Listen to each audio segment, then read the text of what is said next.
all participants. I'm Dayinta Anissa Shaiful as a Master Student of Occupational Health and Safety, Department, Erlangga University, and I'm today as your Master of Ceremony that will guide you during this event. Before we start our webinar today and our agenda today, let's see our safety induction video. To the participant that has been on duty, please play the safety induction video.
Okay, thank you so much for the interesting work from home safety induction video.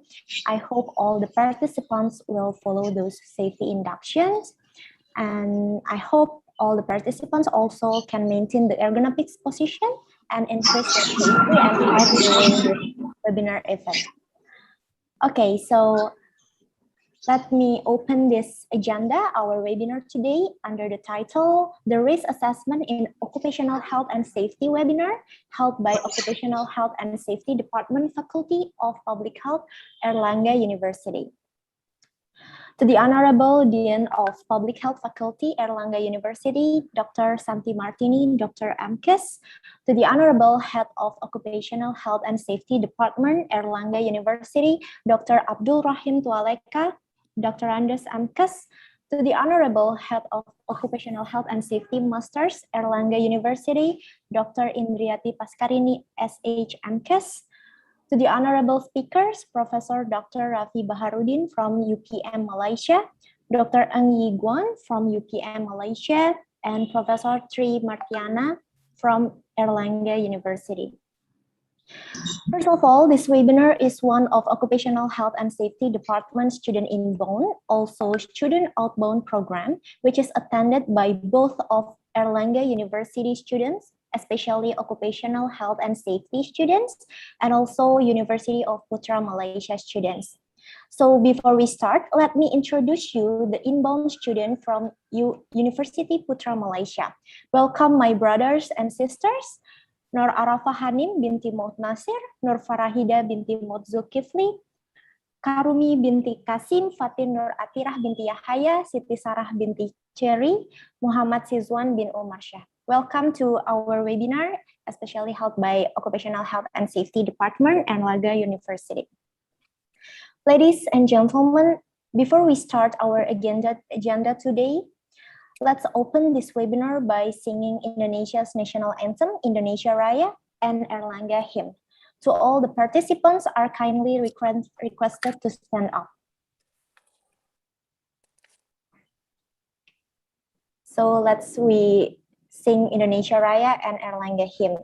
To all the participants, you are kindly requested to stand up during singing our national anthem today.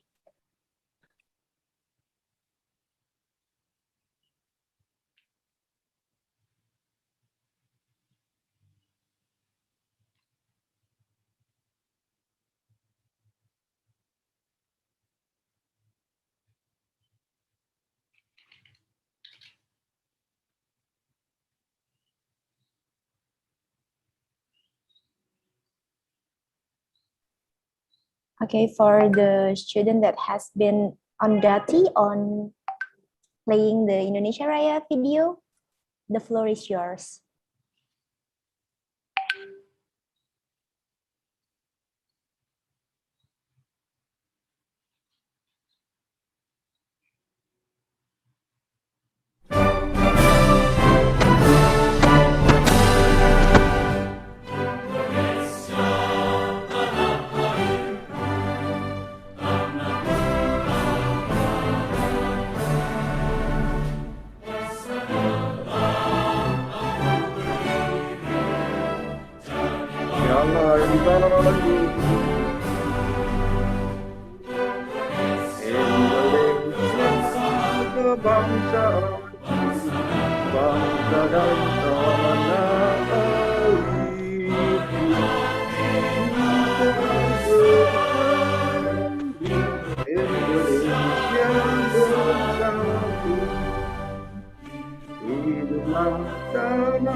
Thank you so much. For the next agenda is singing hymn of Erlangga University to the participant and the committee that is on duty on playing hymn Erlangga. The floor is yours.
Okay, thank you so much for all the participants that has been followed our agenda, especially in Singing Indonesia Raya and Erlangga Hymn.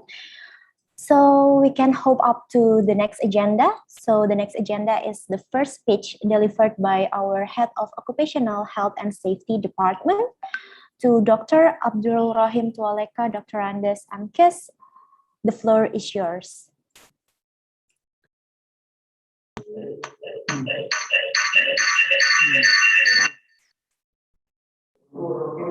Thank you very much.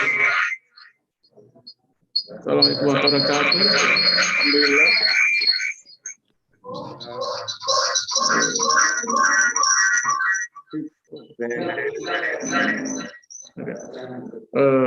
Ya, alhamdulillah. Dimatikan salah satu gadgetnya. Ya, thank you ya. Thank you to the moderator who has invited me to give a speech in the event webinar, and there to Dean of Public Health, Dr. Santi Martini, and Secretary of Department of Occupational Health and Safety, and also Coordinator Program Magister Occupational Health and Safety, Dr. Indriati Patkarini, and also our President now,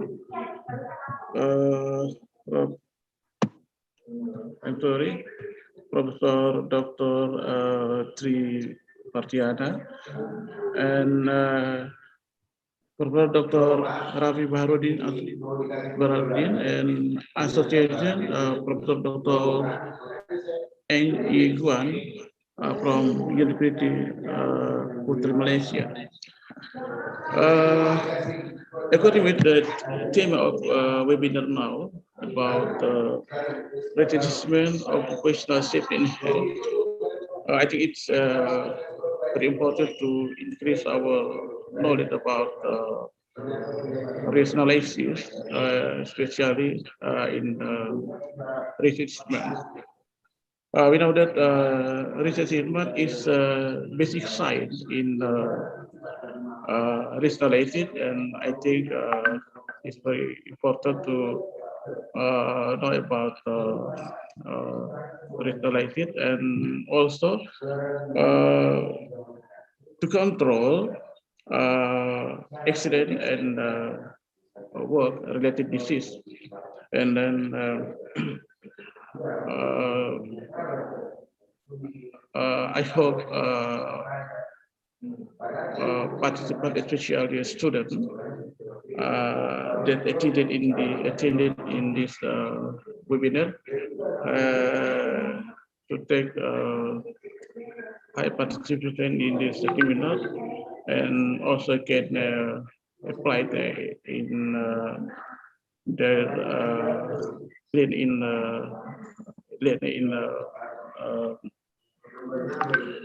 in this class, especially in the program minister. And thank you very much for our Professor Prof.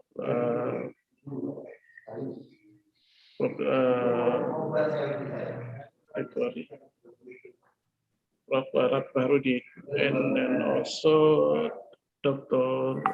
Egi Yiguan, and Professor Dr. Tri Martiana, and I hope I hope this event will be successful, and that is my welcome. Thank you very much. Assalamualaikum warahmatullahi wabarakatuh. Waalaikumsalam warahmatullahi wabarakatuh. Thank you so much, Dr. Abdullah Rahim Tualeka, for your outstanding opening speech. And the next agenda is the second opening speech delivered by Dr. Santi Martini, Dr. MKIS. Please welcome Dr. Santi Martini. The floor is yours. Okay, thank you, Deinta. Bismillahirrahmanirrahim. Assalamualaikum warahmatullahi wabarakatuh. Waalaikumsalam warahmatullahi wabarakatuh. Selamat pagi, salam sehat buat kita semua. Our honorable speaker in this webinar, Professor Dr. Muhammad Rafi bin Baharudin from UPM, Professor Yi Guan from UPM, and Professor Dr. Tri Martiana from Universitas Airlangga, and also our honorable participant today. I see there are many alumni can join with this webinar, and also for the industry, as our head of our program said before, and also our honorable head of department occupational health and safety, and head of master program of occupational health and safety, and also all of the lecturer from occupational health and safety. And I think I have mentioned all of the participant, and also alumni. First of all, I would like to welcome you to come to our webinar today. The theme of the webinar is very important: how to assess the risk in occupational health and safety.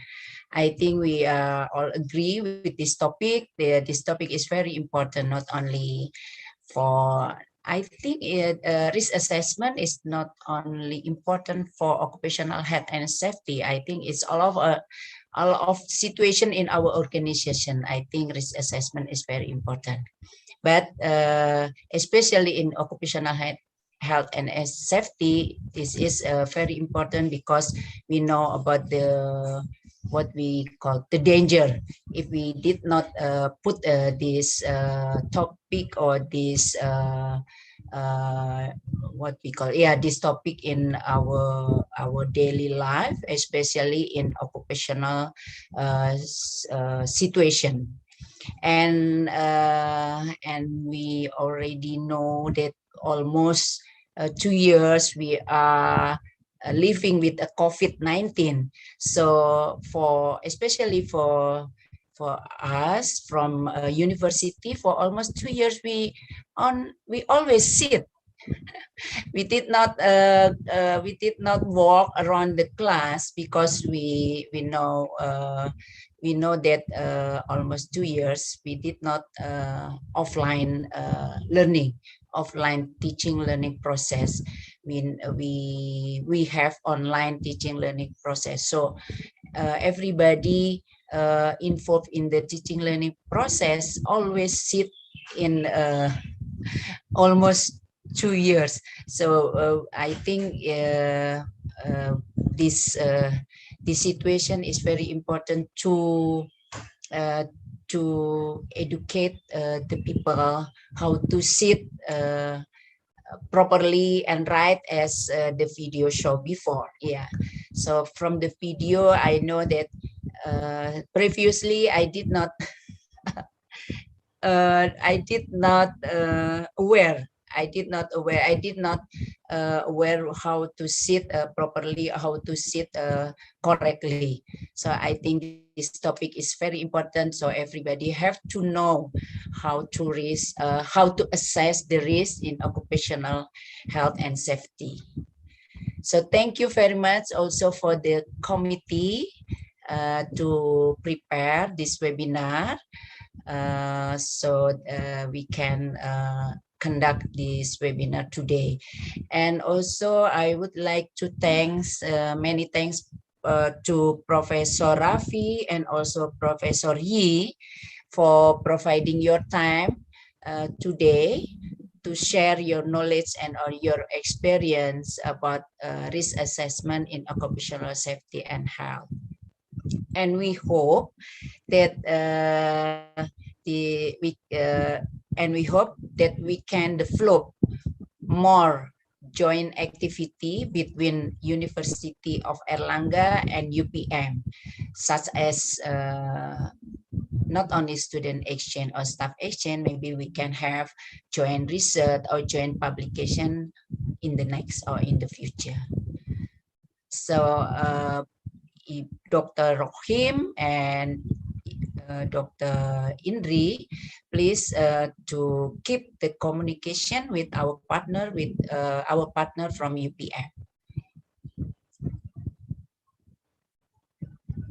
The last, please keep stay with this webinar for all of the participants, and thank you very much for the alumni.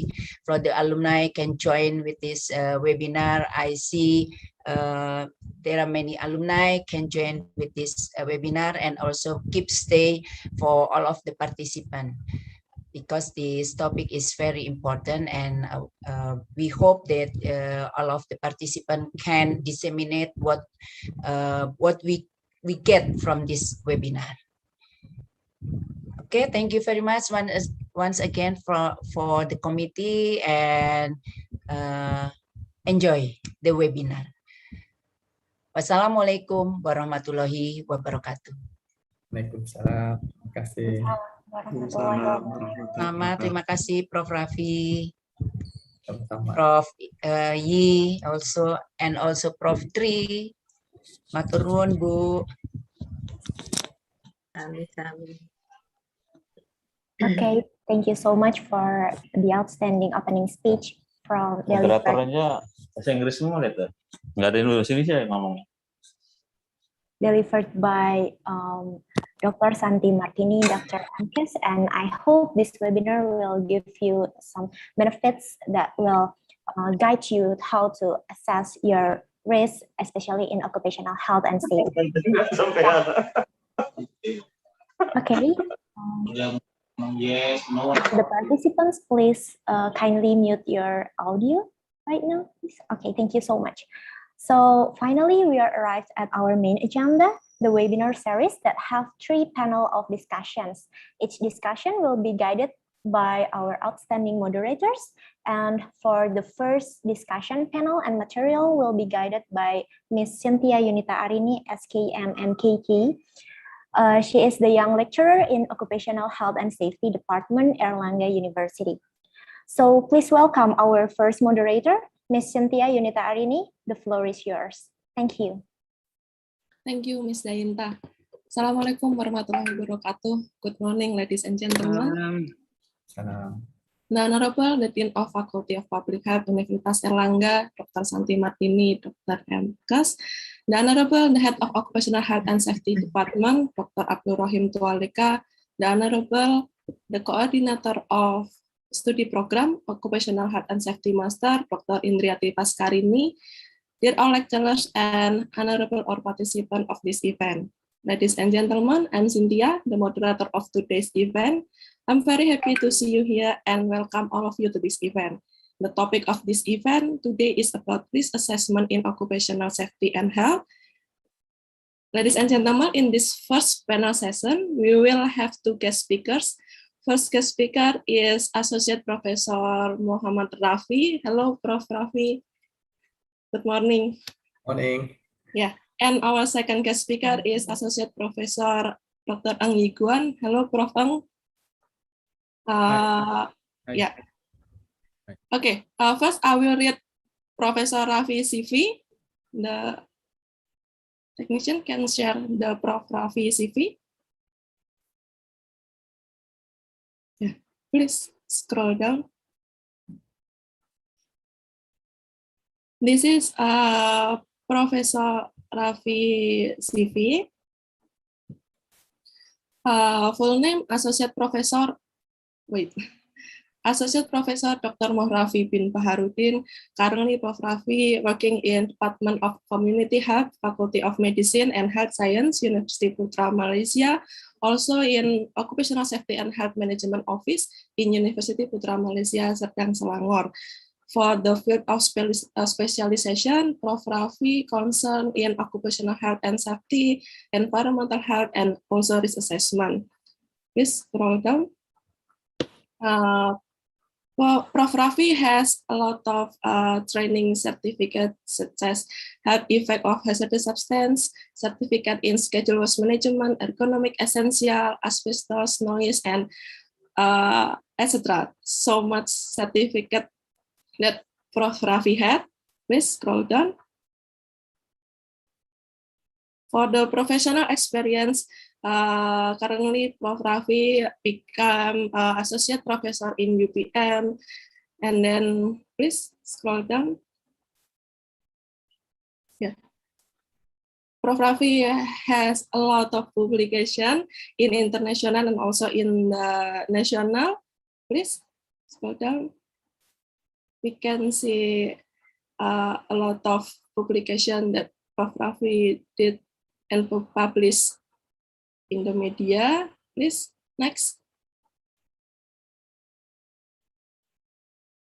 Yeah, next. Next.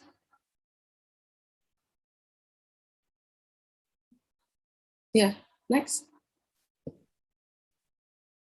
Next.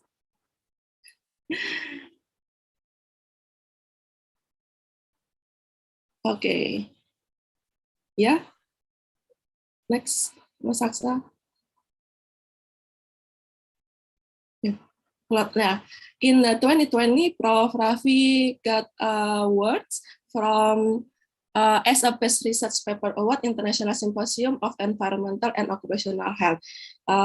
Yeah, you can stop share screen for the CV.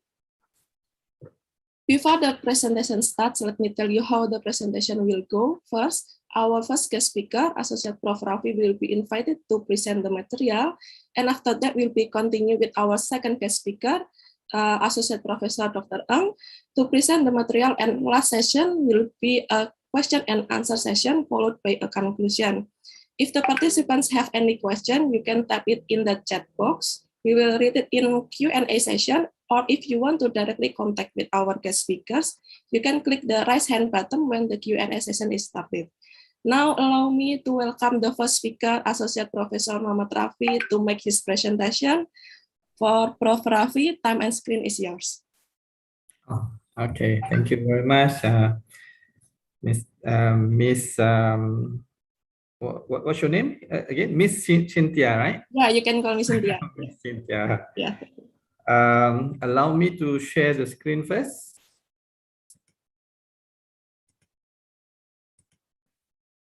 Can you see my screen?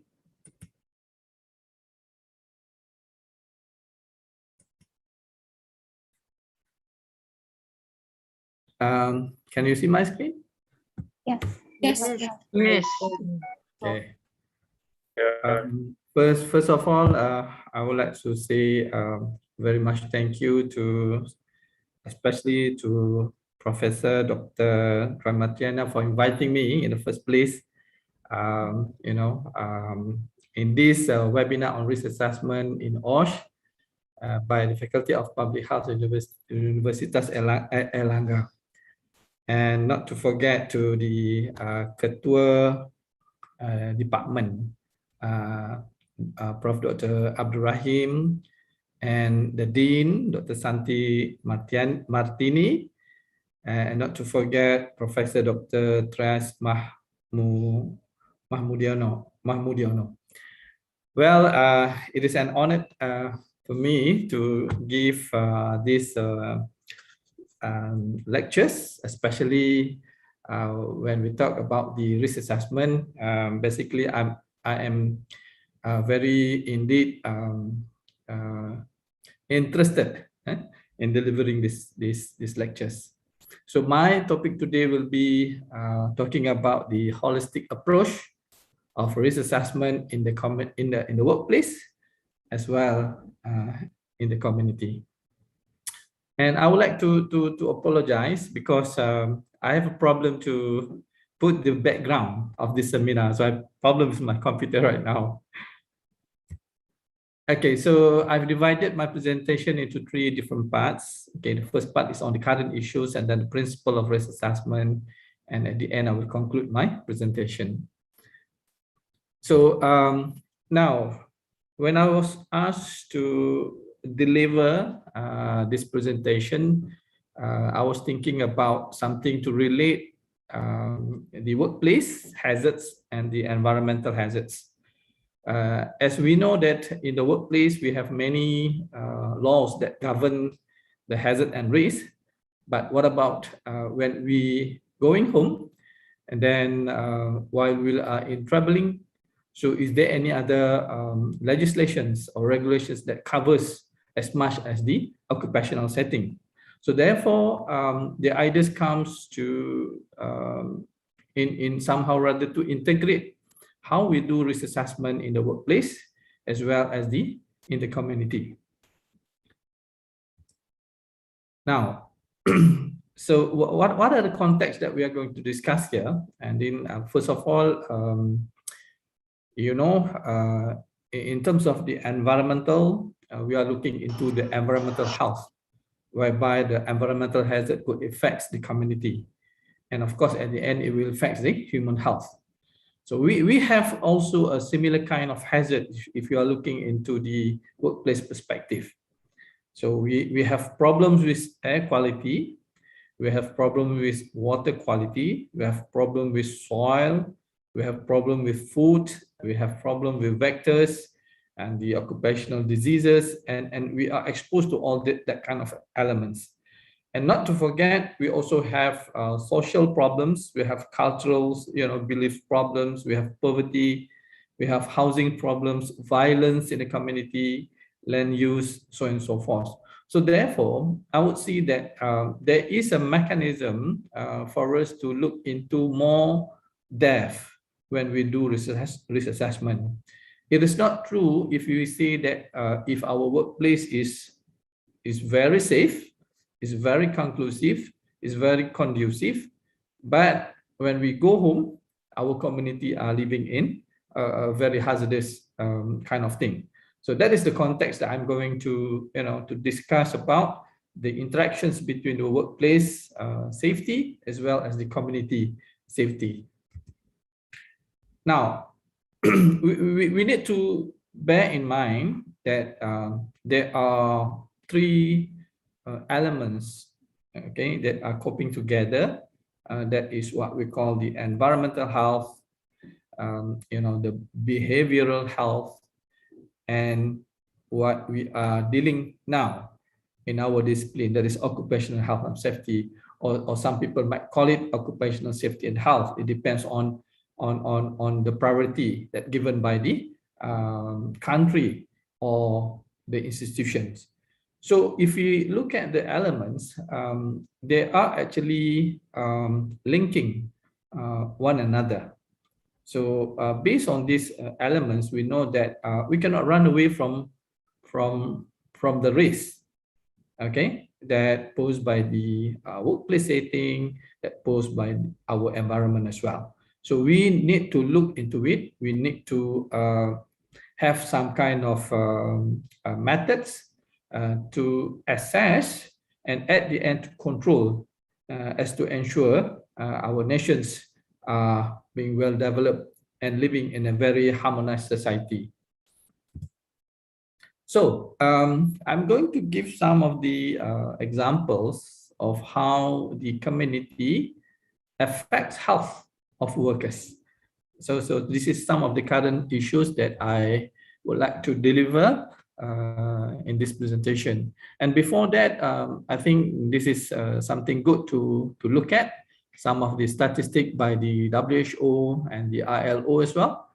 We are looking into, the trend of occupational accident, the trend of dangerous occurrences, the trend of occupational diseases is very important to look at. So this is some of the statistics that might give some impressions. Are we doing well or otherwise? So if you look at some of these statistics, we are still having, manually kind of occupations. We are not like Japan. Most of them are using robots, in their daily working environment, and of course we are not that reaching that level yet. And then we also agree that our working population are growing older and became less healthy at the end. So what happened to them when they work with the hazardous environment? And you see, now people are looking into the most important hazards in the workplace. That is, everywhere you go, you are going to hear people are talking about the mental health issues, right? So this is the thing that we need to really look at to ensure that when you are in the office and when you are in your house, in your community, you are being covered by all these, hazardous situation, in order for you to identify what is the best risk control action plan needed in the community. So look at this statement. There's a study from one of the scholars. It is an interview session with one of the experts from the Republic of Korea. And if you look at the statements, it is a very good statement that I would like to share with all of the participants. He says that in countries where the basic priorities are not there, where, for example, when you refer to clean water, when you refer to the sanitation facilities and cleanliness, and organization in the workplace, and where people don't have the appreciation of this need, then the priorities will be different. Okay, then the priorities will be different. So this is one of the statement that I think we need to bear in mind of the current situation that we have in our countries. And then the other one is from the South Africa. He is a physician, occupational health physician. He says that a healthy workplace is a workplace that enhances health, broadly speaking, and looking at the determinants of health broadly rather than looking narrowly at the traditional occupational health and safety issues. And all this extends to the community as well. You see, so there are a concern nationwide talking about you are not supposed to look into your only workplace safety, but you need to look at beyond that particular discipline. And then this is also concerned about the families and the community that provide the workers in our country that we have right now. Okay, so some of the issues that might giving problems to the society is the increasing numbers of communicable diseases such as HIV. Okay, so this is the thing that we need to look at. So no matter how healthy and safe workplace may be inside the doors of the enterprise or the organization, if there is no clean, not safe water to drink in the community, workers will not experience good health as well. So, and then if the primary healthcare in the community is inadequate, okay, so now we need to think about the primary healthcare in the community is not adequate, and workers and their families are unable to get healthcare as treatment or immunizations against communicable diseases, workers and their families will not also experience a good health. Now, the third point is talking about the tobacco control laws. So if the control of tobacco is weak or very poor in terms of the enforcements or even non-in-existence, so the community members will be exposed to toxic fumes and are more likely to become ill and or addicted to the tobacco. Now, another issues that I would like to highlight is if there is no sidewalks, poor public transportation facilities, so we are going to foresee much pollution due to the due to the transport emissions all around. And then another issue is if the air and water in the community are contaminated by factories, this is also going to impact the environment as well. So if your environment are polluted and then you go to your workplace, the workplace also, you know, very hazardous. So you can imagine that these particular issues might shorten our life. And again, this is one of the most important thing. You know, nowadays we are talking about COVID here and there, but not to forget the trend of HIVs. You know, the trends of other communicable disease in the community also need to be assessed as well. Okay. Another issue is the literacy rate in the community and among employees is also need to be considered. So if you wanted to have a good community and a good workplace environment, we need to look at our literacy rate. Are we doing enough? And then what happened if there is a natural disasters, right? Malaysia and Indonesia, we came, you know, across many natural disasters in our country, especially flood, and even in Indonesia, you even have more. You even have earthquake, and not to forget other natural disasters as well. So this is need to be assessed. If we can assess our workplace safety, so we need to assess our community as well, and not to forget the most important thing right now we are talking about here is the road conditions, right, and the community driving practices. So if the driving community practices are very bad, all right, so you can imagine how many people might get accident when they are on the road. So we need to actually balance our work and our life. All right. So based on one of the surveys by one medicine, you know, in early 20s, so it is concluded that 64% of the employees believe that keeping employees healthy should be one of the top goals of company benefit program.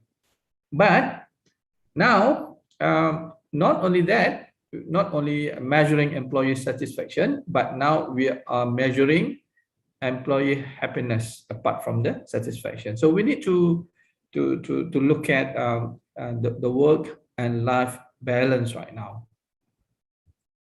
So so this is another model from the WHO. So what they call as healthy workplace. Okay, so if you look at the model, you can see that there is an interaction between the community environment as well as in the workplace. So we have here physical work environment, so talking about your workplace hazards and risks. And then we are also looking into the personal health resources. We are looking into the enterprise community involvement, all right, and then not to forget the psychosocial work environment. So these components are very important when you do planning, especially on assessing the workplace risk as well as the community risk. And not to forget here, in the middle, you can see ethics and values. Okay, so as the practitioner or professional in safety and health, you must have ethics and values to ensure that everything that you bring along during the way are going to the successful end. All right. Now, when we talk about risk assessment, we are talking about we want to prevent something bad happen. So you want to ensure that your health and wealth is, you know, at the utmost level. So here we need to look at the productivity at work. We need to look at our surrounding competitive business environment. We also need to look at the economic development and social well-being and wealth. So therefore, you can have a very good health condition as a worker. And this is all about chances. This is all about chances. If your organization are looking into business continuity planning due to certain disasters, due to certain emergency situation, so if you have a very good planning in your business continuity plan, then you may have easier way to survive. So but if you don't have any planning in terms of assessing your risk and the outcome, so you might suffer or even more in terms of handling the issues. Okay, so now a little bit on the principles of holistic risk assessment approach, starting from the individual. All right, so we as individual, we are also important in our community environment. We are also important at our workplace environment. So we need to look at the relationship, how this relationship can be assessed. Is there any methods? Is there any tools to assess the linkages between community and workplace? And not to forget the last important elements, that is the society level. Okay, so the framework is combined together as to ensure that the prevention elements are there. Okay, are there to prevent any negative outcome later on. So this is another important approach that we need to understand. Some of the risk assessment, even in the workplace or in the community, some of the documentation, some of the results are based on copy and paste. So why this is happen is because of there is not much risk assessment tools. Perhaps you are familiar with risk assessment metrics, right? So there are many risk assessment metrics available. There are 2x2, there are 3x3 metrics, there are 4x4 metrics, and there are many others, and even 10x10 metrics also we have to assess workplace risk. But the problem is some industries they are start copy and paste from one to another. So this need to be avoided, because risk assessment from one industry to another industry is actually totally different based on the existing scenario that they have. Then the other one that need to be looked into as well is to avoid arguments. Okay, avoid arguments. When you use metrics, sometimes the metric doesn't give you a clear picture on the conceptual framework and the operational framework of what has been said. At the end, you are going to be argued among yourself. So at the end, you got not sure which one is the best results of your risk assessment. So this is another thing that need to be looked.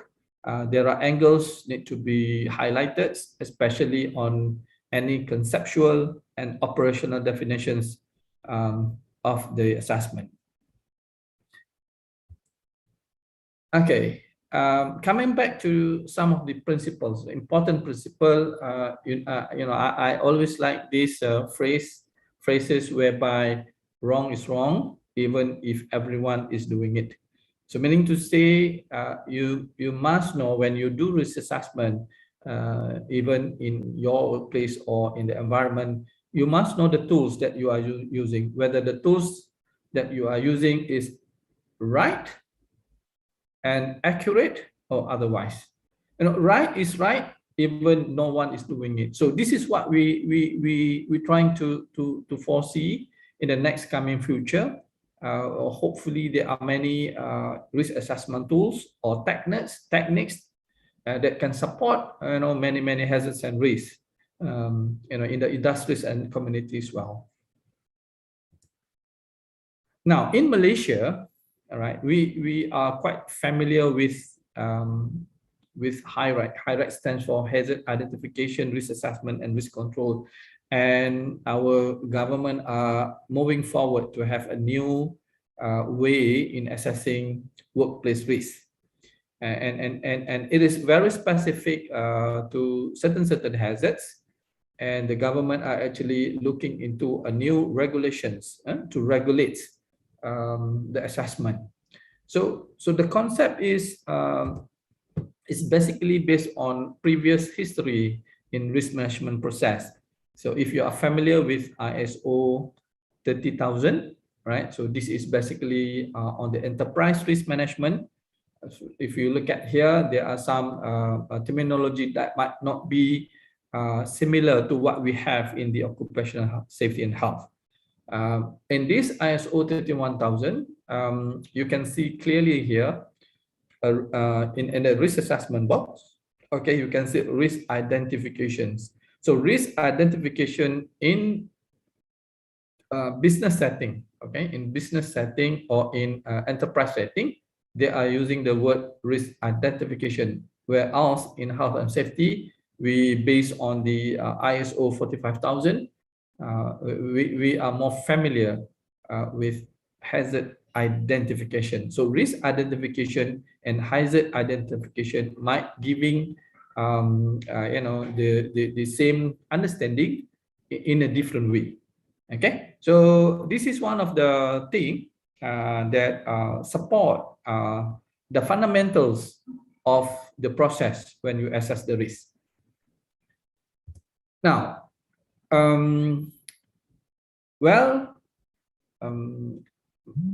look at the process of risk assessment, and there must be a way, a flow chart in order for you to get a better results, right? So based on our proposed new industrial code of practice in risk assessment, so they came out with some guidance that first of all you need to prepare, you need to have a formations of the risk management team. Okay, and then risk management team must have equipped by some basics or fundamentals knowledge in OSH. And then you need to identify a scope of risk assessment and gather relevant information. And then comes to the second step, whereby you need to identify your hazard, you need to evaluate your risk, you need to also look at what control you have, and then you need also to re-evaluate the hazards. Okay, and it moves on, all right, it moves on until you can manage the hazard and risk. Now, this is the most, I think, important parts to all the participants, whereby I would like to mention about there are many confusion when you do workplace risk assessment, especially on the hazard itself. Now, when someone identify hazard at workplace and someone identify hazard in the environmental setting, so what would be the descriptions of the hazards? Okay. Now, remember, there are three things that you need to look at when you identify any hazards, especially in your workplace. The first one, you need to identify the type, all right, the type of hazard. The second one is to classify the hazard. And the third one is to category the hazard. Okay, so what are the category of the hazard? So this is very important. Okay, this is very important. So therefore, there is a specific way or approach in order for you to identify them. Now, I give you an example here. We have three different types of hazards. Okay, some books say 5, some books say 6, some books say 4. But to be in a harmonized way of describing the type of hazard, so we choose there is only 3 different type of hazards. So what are they? The first one is the safety hazard. The second one is the health hazard, and the third one is the environmental hazard. Now, based on this type, it is important that whenever you do workplace risk assessment, you must also look at the environmental hazards surrounding, or nearby your workplace or in your community as well. You see? Now, based on the classifications of hazards, we have 5. Okay, we have 5. I think you are familiar with this. The first one is physical hazards, right? And then the second one is chemical hazards. And the third one is biological hazards. And then we have ergonomic hazards. And then the last one, we have psychosocial hazards. And today, my colleague will presenting on the ergonomics issues, right? To share with you some of the techniques that we have right now to assess ergonomic hazards. And not to forget, there are many other hazards need to be assessed as well in the workplace. So therefore, I would suggest that by having this kind of seminar, it is a very good platform for us to share how to do the assessment. And last but not least is the category of hazards. Okay, category of hazard. And to be frank, there is not much references on the category of hazard in the web. But here I would like to share with you, if you are looking into the hazard at the workplace or hazard in the environment, so you must categorize the hazard using 4 categories. Okay, 4 categories. So what are the categories? The first category is referring to the obvious hazard. Okay, obvious hazard. The second one is actually referring to the developing hazards. The third one is transient hazard, and the last one is the concealed hazard. So no matter the hazards are coming from the workplace or the hazards are coming from the environment, you need to first of all to put the right type, to put the right classification and to put the right category based on the hazard that you describe. So this is the basic part of hazard identification.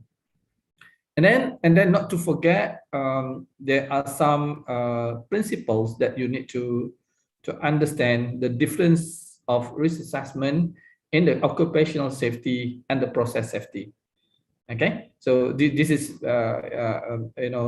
one of the fundamentals that need to be aware by any practitioner or professionals in this line. The differentiation between occupational safety and process safety. Why is it important? Because the way how we conduct the risk assessment are different in a way. So I give some definitions just for you to look at later on. I'm not going to elaborate further on this, because after this I'm going to provide these notes to all of the participants, so you can read all my notes. So this is another thing that I think everyone should aware. Whatever tools that you use in risk assessment must based on standard tools, must based on the tool that has been recognized by authorized organization or authorized body. Okay, so there are many techniques, okay, that you can refer to if you wanted to do risk assessment. Now, I highlighted some in red. Okay, perhaps you might have heard about the failure mode and effect analysis. Perhaps you might hear about the hazard and operability studies. There are fault-free analysis, right? There are hazard analysis and critical control point. There what-if analysis. There are so many, right? There are so many that you can refer to, and all the tools that you use, basically, they have their own strength and limitations. Okay, strength and limitations. Now, one of the things that you need to really look in common is by looking at the ISO 860, the terminology work that refers to the harmonizations of concept and terms. So this is very important. Okay, this is very important. Why? Because some assessor might assess different way. Okay, so the different way is actually basically based on different school of thoughts. It also might be due to some previous experiences in different industries. So therefore, if you are giving a same problem to few assessors, that might give you different answers. So therefore, based on the ISO 860, the first thing that you need to sit down and discuss is about the harmonizations of concept and terms that you need to deliver. Okay, so this is very important concepts for everyone. And we have ISO Guide 73. Okay, we also have ISO Guide 73 touching about the risk management, especially on the vocabulary. So what is event, what is hazard, risk description, identification, assessment. So based on this ISO, it's clearly stated that the harmonizations of understanding between assessors are very important. Are very important, just to avoid any bias when you do the assessment. And I think we are aware that the world now pushing every industries towards the occupational safety and health management system that refers to the ISO 45001. Okay, so the spirit of ISO 40001 is actually prevention. Okay, it's prevention, and I think that you agree with me that prevention is better than cure. Okay. Now, this is what I'm saying just now. You are talking about the ISO 31010. So this is risk assessment techniques that perhaps you can use in your workplace or perhaps in your environment as well. Okay, so there are some integration in both methods, that is referring to the workplace and the environment.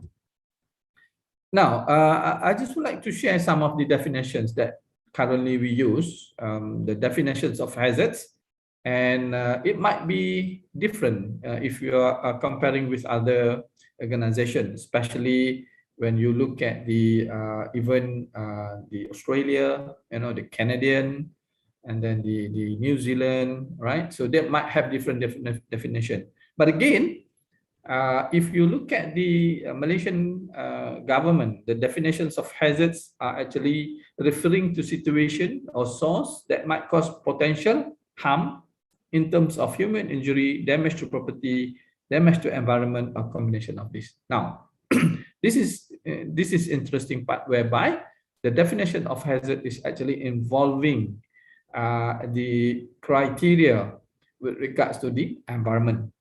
Okay, and not to forget, if you are living nearby factories that polluted the air, so the community, the residential area will be affected as well. So this is what I mean, that the current approach of risk assessment should not only look into the occupational, but we also need to go beyond that. As I think you do agree with me that working in the public health faculty, all right, faculty of public health, we are not looking into only community-based, but we are also looking into the workplace, right? So therefore, not to forget that we are part of the important individual in our office and in our community. So I've been mentioned about this in my previous slide, whereby you need to identify the type, you need to identify the classification, and then you need to identify the category. But remember, the description of hazard when you do risk assessment is very important. Which description to use? There are many confusions about the definitions of hazard or even description of hazard. So, there are many ways for you to describe your hazards. All right, you can describe your hazard based on the outcome.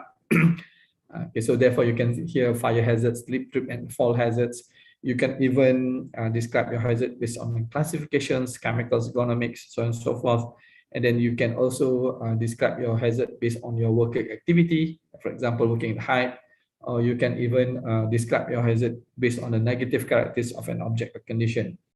Now, the important things that you need to know here is based on the hazard description, what are the risk assessment techniques available for different types of hazard description. Okay, so this is very important.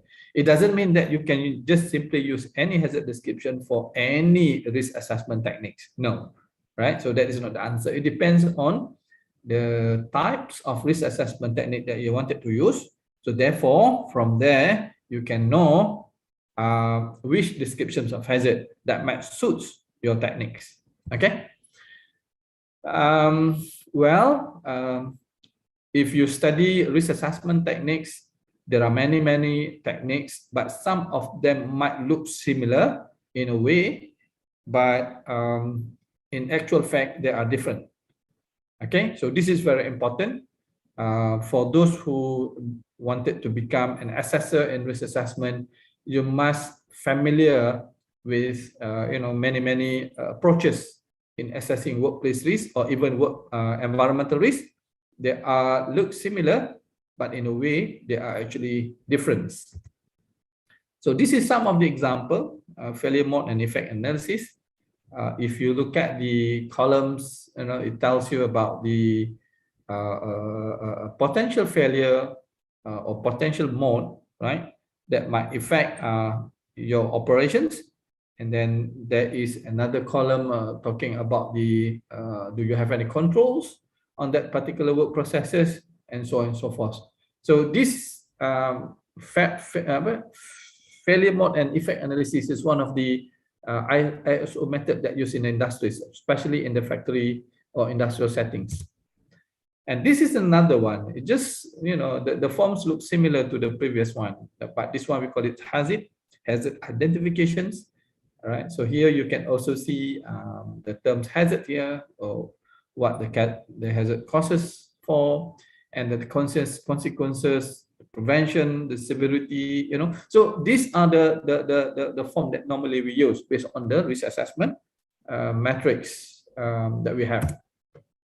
So this is another one, hazard and operability studies. So when to use hazard, when to use FMEA, when to use hazard, when to use HIRAC, when to use FTA. FTA stands for true analysis. So there are many techniques in assessing risk, hazard and risk at workplace. So it depends on the suitability of the assessment, right? The complexity of the assessment.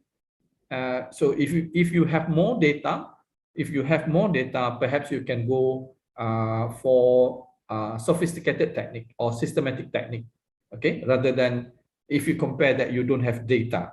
Risk assessment is all about having so much data so that you can infer the data later on. So this is what currently we have in Malaysia. All right, so in workplace, especially for physical hazards, we use this form, and of course there is a guidance on this to look at the overall hazards at your workplace, right? Okay, since we are talking about the principle of risk assessment, the approaches, we must remember that in one operations, in one work activity, there are many type of different risks that you can identify. For example, right, we can use the environmental issues. We can use ISO 14001. We can use health and safety issues. So this is actually referring to the old one, OSAS, but now we have ISO 45001. We have quality issues. We have ISO 9001. We have information security issues, ISO 20007 Now it depends on what you wanted to look at, right? In the first place. So for example, in environment, okay, so in the same process, in the same work activity, you are more concentrate on oil spillage. You are more focused on carbon dioxide emissions and the waste, right? But what about health and safety? You are still looking in the same work processes. You are looking into did anyone can fall during the process? Is there any toxic inhalation in the process? and could they have it exposed to highly noise that can impair their hearing. Okay. And when we talk about locality, still looking into the same process. They are looking into the resin quality. All right, is it wrongly blended? And then they are looking into the difference, whether it is too small or too big in terms of the reliability of the configurations. And then they are talking about the quality of the structure that they, if let's say, for example, they are using the welding equipments, right? If you are looking into the information security, then you look at the backup corruptions, you are looking into the data loss and whether you have been experiencing people hacking your system. So there are a quite big perspective, right? Quite big perspective if you wanted to blend together all the risks that we have in our workplaces. Now, so this is risk, okay? This is risk assessment, and I think all of you are aware that the most basic formula of risk is equal to the likelihoods times severity, or some people might use probability times consequences. It doesn't matter whether you use likelihood or probability, but the method is, do you have the data that provide to use whether likelihood or probability? And also it can be very qualitative risk, it can be semi-quantitative risk, and it also can be a quantitative risk assessment methods. Okay. Now, this is another thing that you need to bear in mind, that some of the techniques that we have, it's kind of estimating, and there are another techniques of risk assessment looking at measuring, okay, whether you are estimating or you measure. So this is important. So which one you want to use? In workplace, do you want to estimate or measuring in the community environment? So do you have metrics? Do you have tools to estimate or measure the risk, right, in your community? So this is the thing that you need to find out. And then in OSH, you need to have data, and normally we call it OSH data.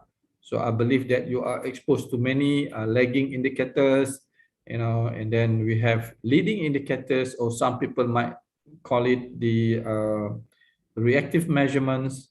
Some people might call it proactive measurements. So you need to have data in order for you to do assessment. And of course, you need to base on the conceptual and operational definitions that define your matrices. All right, so these are some of the guidance documents that you might need in order for you to conduct any assessment at your workplace. For example, if you are looking into chemical issues, then you need to have safety data sheets, for example, right? So these are the things that might help you to make your assessment easier. Now, this is another example that I put here. There are many likelihood tables, or we call it risk assessment metrics. So DOSH, Malaysia, we have 5 Likert scale rating, and NIOSH, we have 4 Likert scale rating. So every single rating gives different conceptual and operational definition as well. Right. What about the severity? So they are also giving different severity level, and it based on our regulations. Okay, so I repeat, based on our regulations. So when you say catastrophic, so what the regulation says. So if you say major, what does the regulation say? So it reflects that the likelihood and severity might put in line with the national regulations that you have in your country, right? And of course, now if you wanted to look at the likelihood, there must be some factors need to be considered when you are putting your rating as 5, 4, 3, 2, 1. So every single rating have different factors to be considered. So why this is very important is just because that risk assessment, you are exposed to so many biases. Okay, you are exposed to so many biases, so therefore you need to reduce the bias based on certain information, based on certain of data that could help you to reduce the bias and get proper assessment. Now, in combinations of the community assessment, all right, as I mentioned to you, if you want to be safe, you know, in your office, so you must be also safe when you go back, right? So what happened to your community? If you are living in kampong, village, if you are living in apartments, you are living in bungalow houses, you know, if you are living in mining area, so what happened to you when you go back? All right, so this is what we call EHRA. All right, this is what we call EHRA. My fellow colleagues, after they will talk about ERA economic risk assessment, but now but here we have another H here, right, in the middle. They call it environmental health risk assessment. So as a public health students or occupational health and safety students, right, you must be exposed with two different concepts of assessment. Right, the first concept is referring to the occupational setting, and the second concept is actually referring to environmental health risk assessment. They have similar concepts, right? They have similar concept, but when you go further, right, you are going to refer to more environmental elements rather than occupational elements. So we are talking about air, we are talking about water, we are talking about, you know, factory pollutions, you know, we are talking about ecological, we are talking about disasters, natural disasters. So these are the things that we need to look into. We experienced haze, you know, a few years back. So how we are going to do assessment in the community? Is there any risk metrics available to measure that as compared to the occupational setting, right? Open burning, right? The dumping ground. Okay, so how to measure this? Can you use the same techniques in the occupational setting and use it in the environmental setting, all right, or in the community settings? So this is something quite familiar, even in Malaysia or Indonesia. So we're still struggling handling some of the communicable diseases that are caused by the mosquito, right? And then everywhere people are talking about dengue, and now we are still in COVID-19 scenario, right? And we tend to forget everything. Okay, we focus on COVID, and then we forgot about food poisoning, we forgot about dengue, we forgot about malaria, we forgot about, you know, other important diseases as well, leptospirosis, right? So these are the issues that I believe if we can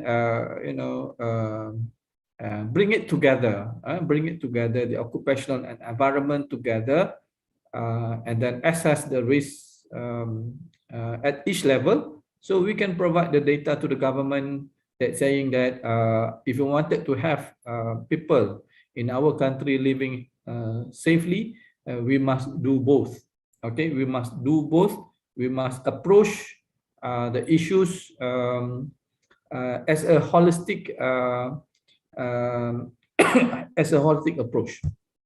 Okay, so if you look at here, I'm talking about now we are talking about the environmental hazards, all right, that might give the community ill health or diseases. Okay, so this is a very important thing that we need to look, and even more challenging, all right, because it's open environment, you know, the hazards are everywhere and there is no boundaries. Okay, and not like occupational setting, they are very confined, they are very how do I say, they are very strategized as compared to the outside office environment.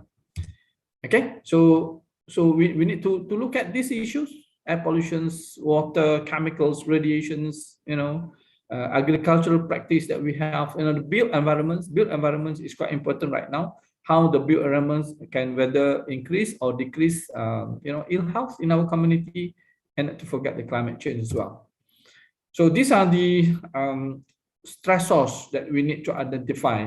And I said, if you still remember earlier in my presentation, there are some overlapping hazards between occupational and environment. So they also have biological, they also have chemicals that putting into the soil or land. They also have physical stresses, social stresses and psychosocial stresses.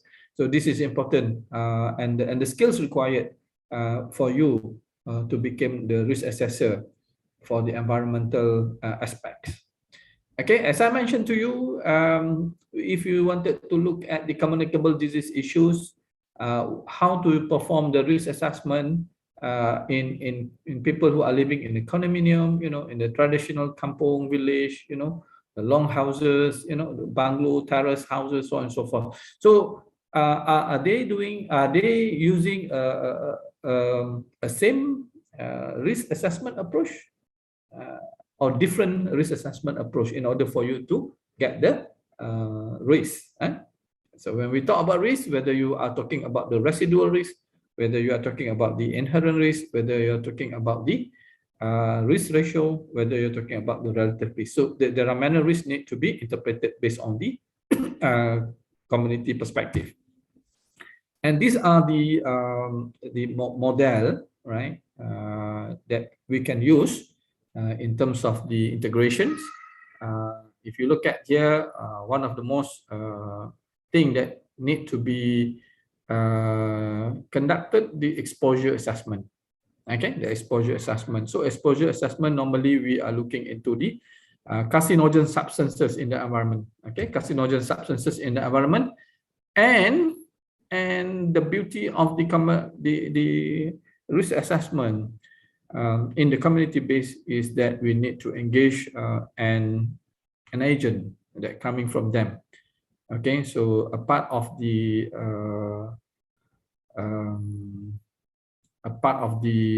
important elements. If you wanted to do some future action plan in your community, is you need to have them to be involved to solve any issues with regards to the environmental problems or indicators. So this is what I say. The exposure assessment is quite a little bit different when we do on the occupational setting.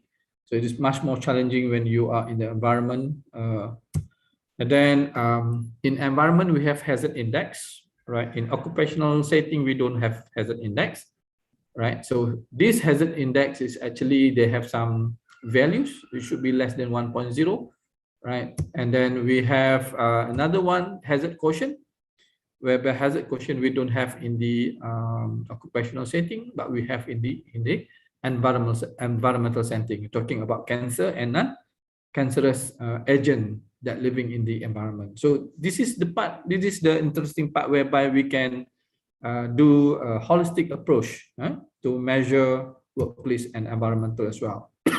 And as I mentioned to you just now, we are talking about carcinogen substances in the environment, how these carcinogen substances can affect the community. We need to assess them, all right? So we need to identify the probability of people, a community getting cancers or otherwise. And of course, the microenvironment also need to be evaluated. Okay, so these are some of the model that perhaps can give some idea on how the sources of pollutants coming into our community. So this is some of the formula. You can access this formula from the websites. So talking about carcinogen substances that you can use hazard quotient, especially on the POPs, persistent organic pollutants. So you can have some, dietary intakes in the community to look at. Some people might get cancer due to certain hazards. but you don't really know whether the cancer is actually coming from the office environment or the outside office environment. So therefore, when you want to confirm about the effectiveness of control measures in your office environment, you must prove that. So what about to confirm that the environmental protections in our community is enough? You need also to prove that. So therefore, to prevent our community from getting cancer in the workplace and to getting cancer from the community is an important subject matters to be discussed later on. Okay, so this is formula that we can use to identify the risk of cancers. And as I mentioned to you, in in office environment, in workplace, we have different level of preventions. You know, some people call it hierarchy of control, some people call it principle of preventions, but basically they are actually it's a concepts of primary prevention, it's a concept of secondary prevention, and it's a concept of tertiary prevention. So both preventions are actually applicable in everywhere the hazards are. Okay, and then so in a bigger perspective, especially for COVID-19, and then we have national recovery plan to look into it. And then we also need to ask ourselves about the 5W and 1H approach. So this is another tools, simple tools that we can use to justify descriptively what are the problems in the workplace and the community as well. And of course, we have challenges to face when it is interconnected between one and another. So you need to be very careful not to hurt, anybody. I mean, not to hurt the ministries, different ministries, not to hurt and other departments, not to hurt the community agents, so and so forth. So we must do it very, very carefully. And of course, when we want to deliver the information, when we got the results after the assessment, how we want to communicate, what is the best way to communicate, is that the right sentence, so on and so forth, right? And then be the agent to ensure that everything is in a good place. And so this is another type of control that we can use in both workplace and community. We can use termination, we can use treat, we can use transfer, and we can use tolerate. So they call it 4 T's. 4 T's. All right. So I came to my conclusion. Hopefully, my presentation can give some basic ideas on how we can integrate both risk assessment in workplace and the community. So based on that, I would conclude that holistic approach in assessing risk in both workplace and community is the key of overall worker safety and health and well-being. Thank you very much. So I hand over to the Master of Ceremony. Thank you, Prof. Raffi, for giving such an informative and interesting presentation. Now we will continue to the next agenda with our second guest speaker, Associate Professor Ang Yiguan. Are you ready?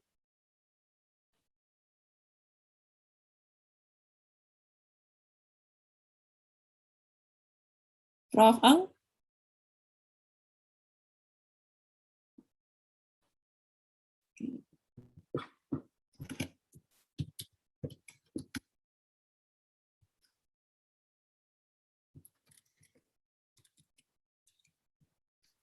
Sorry. Okay. I just came back from washroom.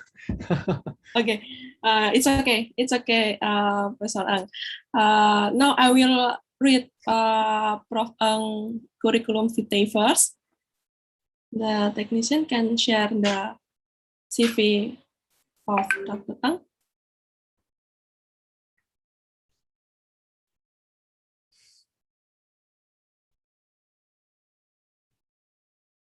Yeah, This is the curriculum vitae from Associate Professor Dr. Ang Yiguan. He is a senior lecturer in Occupational Safety and Health Department of Environmental of Occupational Health, Faculty of Medicine and Health Science, University Putra Malaysia. The field of interest and expertise from Dr. Ang is around occupational safety and health, industrial hygiene, ergonomics, and emergency disaster and resilience. Professor Ang also got some of awards and honors. He has a lot of publication, either journal or books, in international and national. Also, Professor Ang is a member in the professional society such as Human Factors and Ergonomics Malaysia, Malaysian Industrial Hygiene Association. Okay, this is the curriculum vitae from Dr. Ang. Are you ready, Dr. Ang? Yep. Yeah, okay. Now the time and screen is yours. All right. Okay. So, Assalamualaikum and a very good morning to everyone. First of all, I would like to say a very big, huge thank you to University Airlangga for the invitation and for giving us an opportunity to actually share with everyone. So it will be just a quick session. When I was first given this topic, I actually am not sure what to share because in terms of ergonomic risk assessment, it's actually too broad, and to have it within 1 hour is kind of short, to be honest. So I try to scramble at whatever that I can. So I hope the sharing that I give you is sufficient lah. All right. So thank you very much for the kind introduction as well, Shintia. So basically, we're going to go through 5 of these main questions. I would say they are questions. So these 5 questions that we're going to go through as fast as quick as possible in a very summarized form of an overview lah. Okay. So first of all, when we talk about, so I think you have already get a very broad understanding about what risk assessment is all about, especially when it comes to occupational safety and health, thanks to Prof. Rafi. So basically, when it comes to ergonomics, we actually do have quite a number of methodologies in ergonomic risk assessment. So just like what Prof. Rafi shown earlier about FMEA, faults, modes, and error analysis, and there is fishbone, there is so many assessment methods. So ergonomic risk assessment also has its own fair share of risk assessment methods. So let us go into first question, why do we want to assess? Okay, so well, it depends on how you want to look at the ergonomic risk assessment as in a bigger picture. Typically, when we talk about occupational setting, we want the worker to be able to work longer, and in doing so, we actually change the nature of work for the workers. So instead of working for 7-8 hours, then we change it to about 11-12 hours of work in the workplace. But when we change this nature of work, there are only 2 resulting outcomes that we can see. Okay, being able to work longer is one end of it, but if the worker is not able to work longer, in the end, he or she might actually suffers from musculoskeletal disorders or injuries. So this is what the WHO has actually, been consistently repeating that, the most frequent causes of physical inability in developed countries. Oh, we are talking about developed, but we're not even talking about developing countries like Malaysia, and I'm not sure Indonesia is also considered developing or developed. So this is actually back into a very long time ago, 2003. Yeah?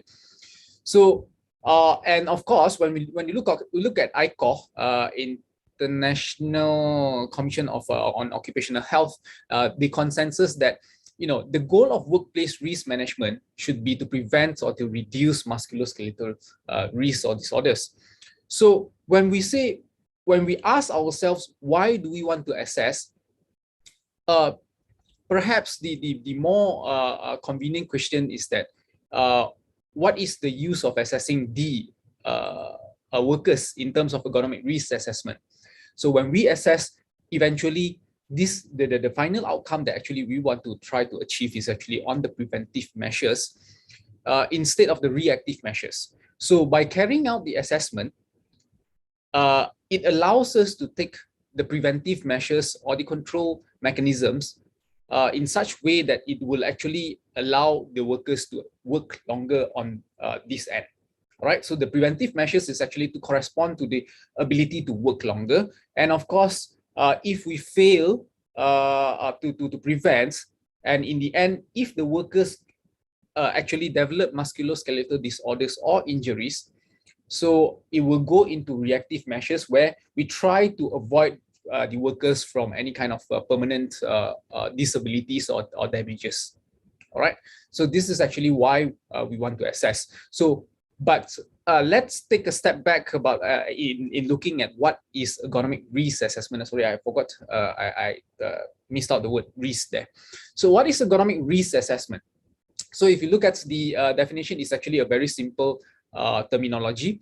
So it is actually talking about the process. I think Prof. Rafi actually covered it quite comprehensively in his session earlier. So it's actually a process, a systematic process, in fact, that you have to actually gather the evidence. So the process to gather the evidence by means of observation. All right. So ergonomic risk assessment can be by the mechanism is via observation or even measurement. All right, so observation would have meant that it is sort of like qualitative, perhaps semi-quantitative, and measure will be fully quantitative. All right, so observe and to quantify. So what we want to do is, from even the qualitative measurements or the observation, we want to actually quantify the risk. We want to know, based on the benchmark on the scores that we get, okay, we compare it to a certain standards, what is the existing risk level that is resulted from our assessment? And from there, and of course, when we talk about ergonomic risk assessment, typically they are always or usually non-invasive approach, okay, of a risk assessment approach. So we don't want to be poking at people. We don't want to take a needle and poke people, or we don't want to subject them to any kind of injuries or hazards or whatever not. All right. So that is what ergonomic risk assessment is all about. And as what Prof. Rafi actually mentioned earlier, so we can have quantitative methods. Okay, so quantitative method will be all numbers and things that we can actually quantify. And of course, semi-quantitative is another approach that is available in ergonomic risk assessment. If I mention a few methods, you will actually be wondering. So for example, RULA, for example, REBA. So those are actually semi-quantitative method. We observe based on the postural adoption by the workers, and we convert it into a score that we can actually quantify. So that is semi-quantitative. And the last one is actually qualitative, but it is not really easy to use, I would say. Rarely we see qualitative assessment being used, except. So I forgot to actually scope down my presentation. So especially when it comes to occupational safety and health in developing country, at least in Malaysia, as far as I'm concerned, we are still talking about physical ergonomics. Okay, so when we talk about ergonomics in a holistic sense, so there is actually three main domains. So there are physical ergonomics, there are cognitive ergonomics, and there are organizational ergonomics. All right, so there is three main domain or big domain. And when we talk about musculoskeletal disorders or things such as in ergonomic risk assessment, pretty much we are just looking at one domain only. We are looking at the physical domain as compared to the cognitive and also organizational domain. All right, so and this is actually the scope of my presentation. I'm not going into cognitive, I'm not going into organizational ergonomics. Yeah? All right.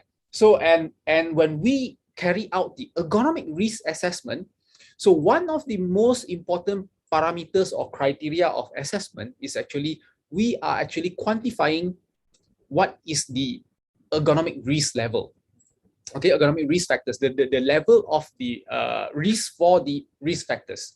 So there are actually very limited, I wouldn't say limited in a way. There are predefined ergonomic risk factors that I'll show you in next subsequent slide later. Yeah.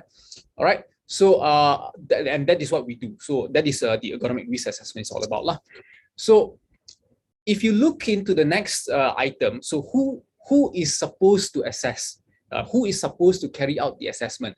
Who is qualified to actually carry out the assessment? So if you look into the existing qualifications that is, in terms of accreditation, in terms of acknowledgement that is existing. So one of the most pronounced or renowned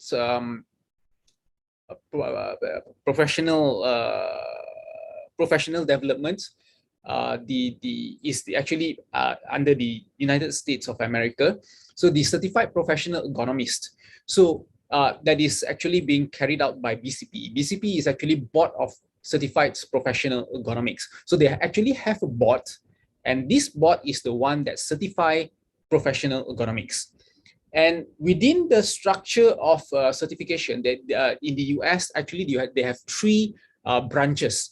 So they have sufficient number of people across different area of practices, such that they were actually able to divide between certified professional ergonomist (CPE), certified human factors professional (CHFP), and certified user experience professional, so CUXP. So they actually have three path or routes that is available in under BCP, which you can actually select one.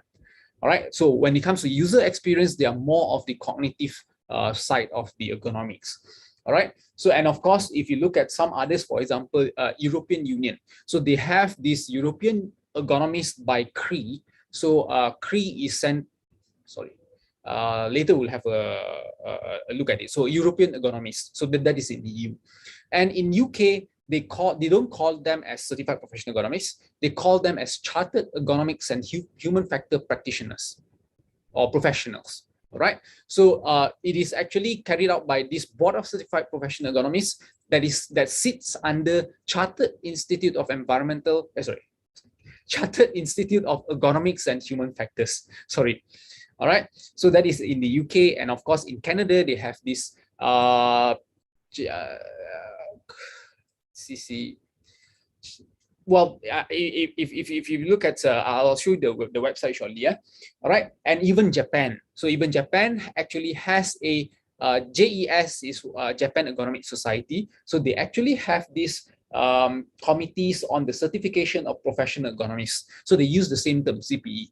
All right. So if you look at the next slide here, I actually provided. So the next question is a trained assessor sufficient, or how much training is required for a person or for a practitioner to actually be capable of carrying out a valid assessment, a reliable assessment. All right. So we'll have a look at it at the ends of this presentation. All right. So just a quick overview of the existing systems that is available. So this is actually the IEA website. So you can see the IEA website actually provides, is actually International Ergonomics Association, and they actually endorse and recognize certification system for professional ergonomists. All right. So and the certification body with IEA and also, well, if you can see, so Brazil. So among them are, for example, Brazil that has their certification systems being endorsed by International Ergonomic Association. So it means that all these, the one that has been endorsed are actually equivalent. So when you are your expertise is being acknowledged by International Ergonomic Association. So Brazil, they call it Ergonomista Certificado. And under the Canada, they call it Certified Canadian Professional Ergonomist. They have C there, indicating a Canadian. And in Europe, as I told you, the European Economist, that is by Center for Registration of European Economists. And in Japan, that is by JES. And in New Zealand, they have this Professional Affairs Board that, if I'm not mistaken, they sits under the government's structure. And in the US, the BCPE, and in Australia, they have we call it HEFSA, but HFESA. All right. And other recognized certification system. So that is a little bit different from those that is provided in the above, in a way that, because, for example, the United Kingdom, they don't call certified professional economists. So they call it chartered economists and human factor specialist. So that's not practitioner, it's specialist. And the rest is actually, well, they recognize them, but to say that they are being endorsed, maybe not yet. So this is actually the list that is provided by IEA in their website. And Malaysia is actually currently developing we are actually developing our own certification system under the Human Factor and Economic Society as well. All right. So soon, we hope we can finish it as fast as soon as possible. And we are hoping to open it up to regional accreditation. So that means that any countries within this region who would like to get themselves accredited can actually, take our certification system. All right, so we are planning to submit to IEA soon. All right, and when you look at scenario in Malaysia, so in Malaysia, we do not have certified professional economists just yet, but the government, specifically the Department of Occupational Safety and Health, under the Ministry of Human Resource, actually published a guidelines on economic risk assessment at workplace. So this is where we are, well, to be frank, we are actually developing the industry code of practice that provides a comprehensive guide for the registration, for the qualification of a registered economist. Okay, so DOSH is actually currently carrying out the drafting of the ICOP, and hopefully soon they'll actually release it. But for the time being, those who have undergone this training, the economic risk assessors training, so they actually are being acknowledged by DOSH. How? So this is actually the DOSH website. If you go into DOSH website, you can actually see this website. And in terms of the recognized list, so we have what we call as initial economic risk assessors, and we have advanced economic risk assessors. So and in this list, we actually show the government shows who actually has attended the course and what method have they been trained on. So what are these? So these are the methods that they have been trained on. For example, some are on lighting, some are on just a few methods and whatever not. And we do have an assessment for these methods. So, well, assessment means that before they can be recognized by DOSH, they actually have to pass a certain assessment, and only then they can actually be registered. So this is the scenario in Malaysia. And for a Malaysian to actually be endorsed as a initial economic risk assessors, so they actually have to undergo these trainings. So these trainings is actually for trained person, what we call as trained person. So on the intro, in terms of physical economics, they have to understand the health effects. They have to understand the signs and symptoms, the procedure to correctly fill in the complaint form, the risk factors, and whatnot. Okay, and when it comes to advanced economic risk assessment, so the participants actually have to understand further on the several risk assessment methods. For example, Rula, Reba, MacArt, there is Snook, there is a lot of different methods. Snook, or what we call as the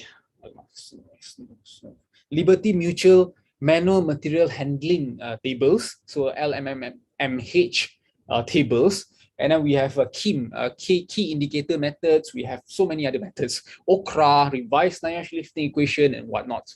All right. So, and in that regards, when it comes to Malaysia, we actually provide these trainings. I'll show you the training because it is quite intensive for Human Factors Economic Society. At least we actually provide an intensive training for the participants to learn how to use those methods. All right, I'll show you shortly later, perhaps. So when to assess? So in the when to assess, I didn't put in that slide. Is it?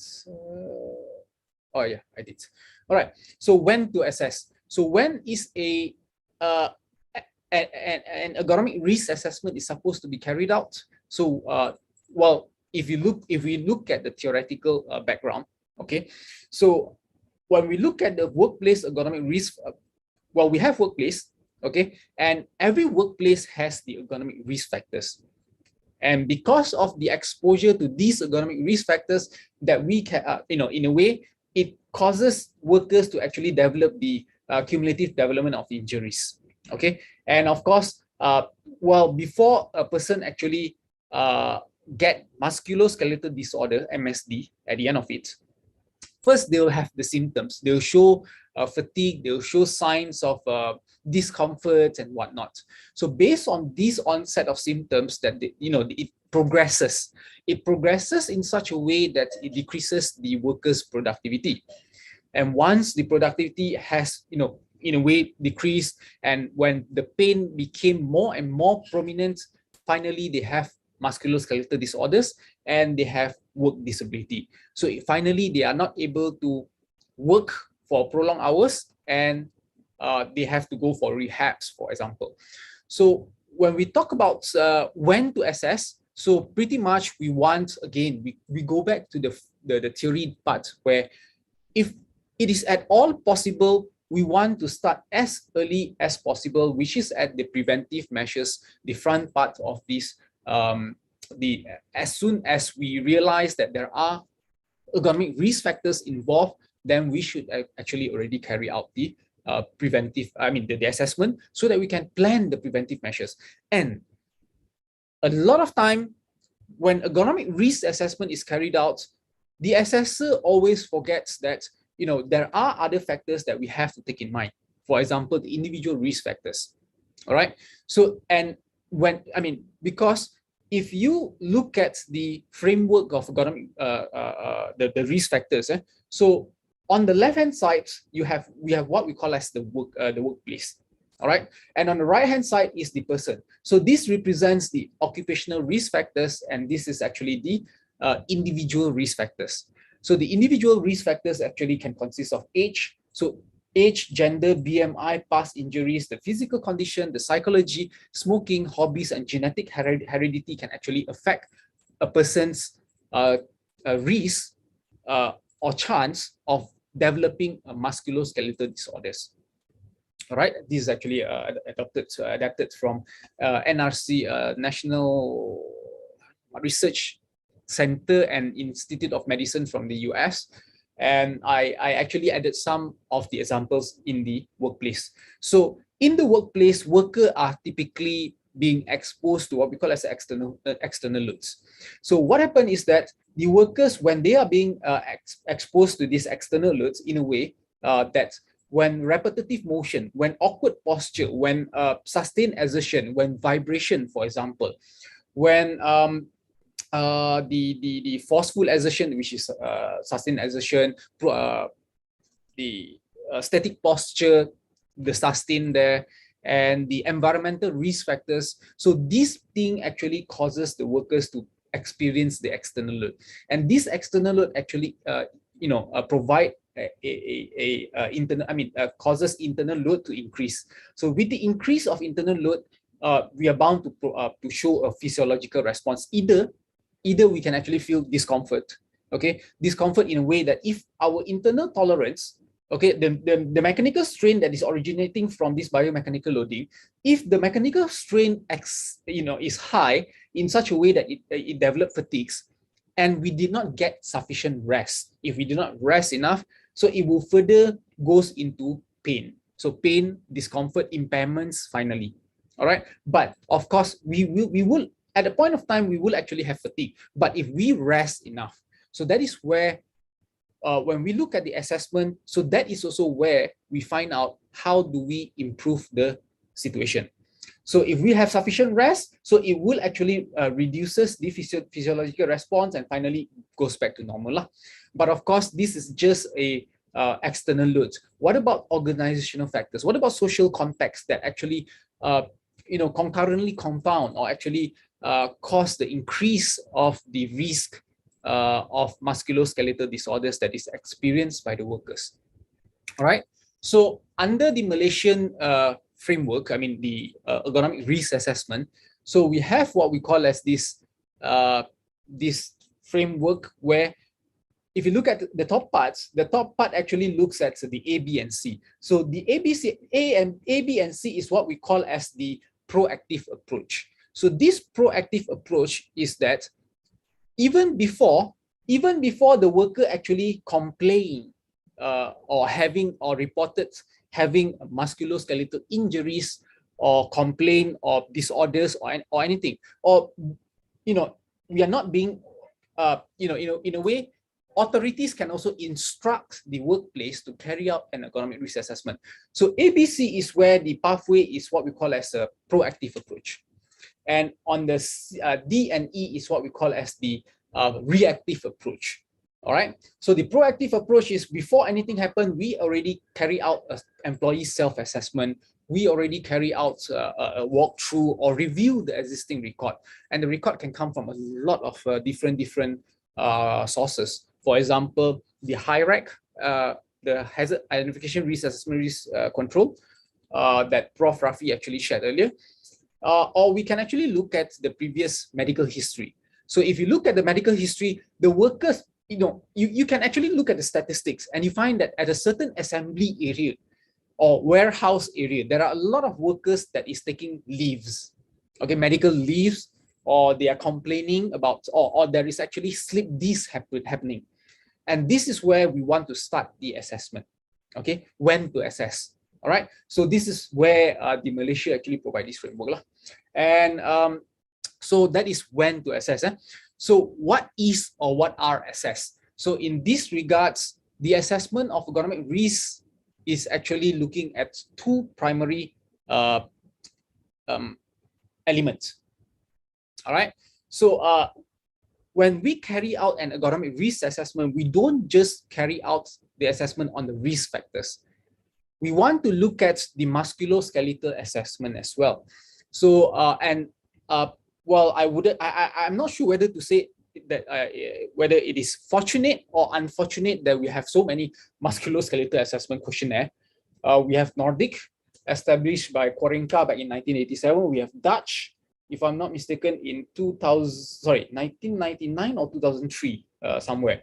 Cornell is 2001 by Cornell University's Prof. Alan Hatch is actually the pioneer. And we more recently, we see Oribro musculoskeletal pain questionnaire and some other questionnaires that you can actually find in the literature. So we have quite a number of them. And actually, they ask quite a significant differences that we are trying to look into. And so that is one part of the assessment. So when we carry out ergonomic risk assessment, we want to look at the musculoskeletal condition. How frequent is the pain? How severe is the pain? Does the pain actually interrupt the productivity or the work of the workers? So that is musculoskeletal assessment. Now, the next one is actually the ergonomic risk factors assessment. So in terms of ergonomic risk factor assessment, we want to see based on each of these ergonomic risk factors. So these are actually the 7.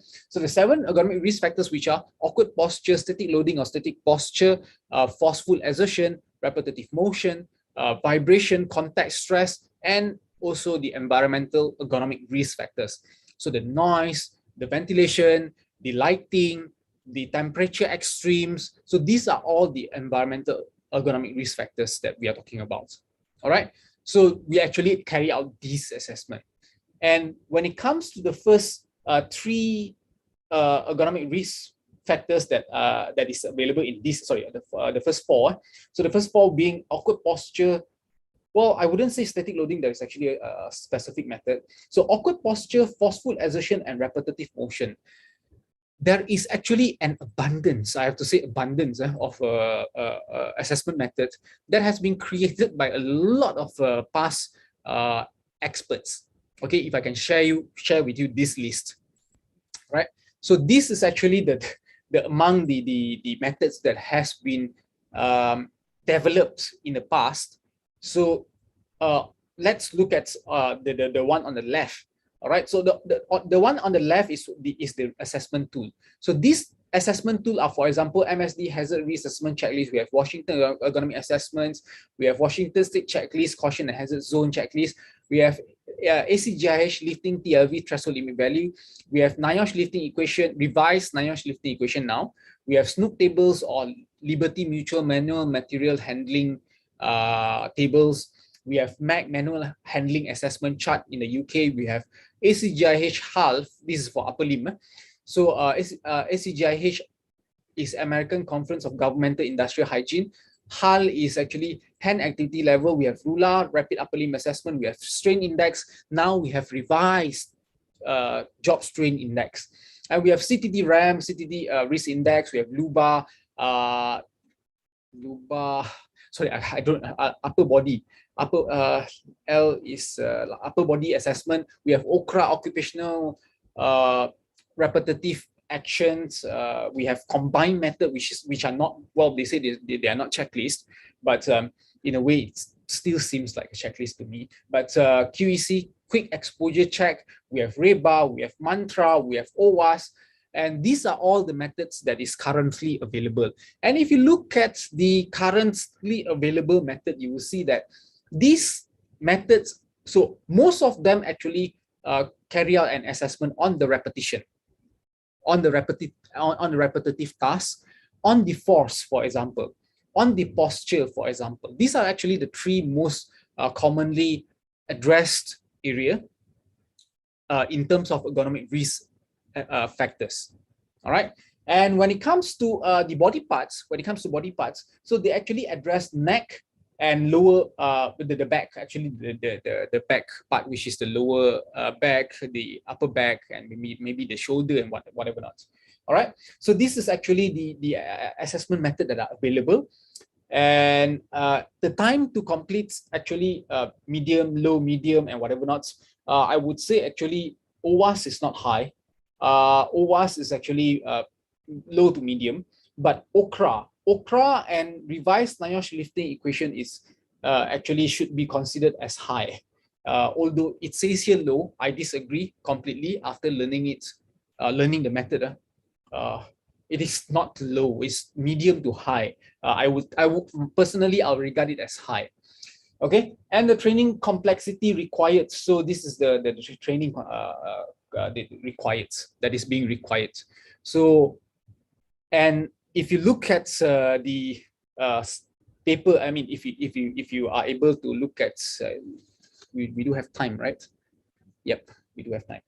So if you look at a research paper that is provided by one of the recent systematic review, I wouldn't say it's a systematic review, it's just a review. The paper is not showing. Uh-oh.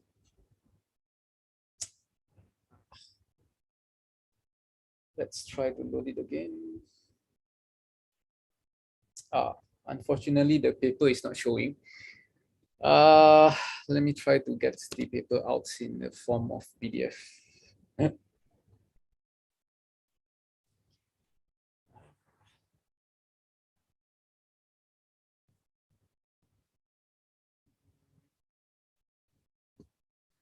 All right, so where is the paper? Paper.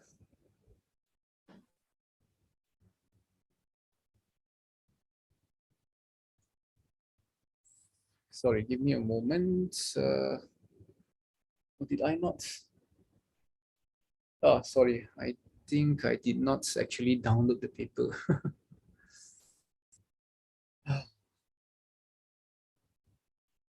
I download? No. Yep, I didn't download the paper, I think. So unfortunately, I'm not able to show you this paper. How come it doesn't show? Huh?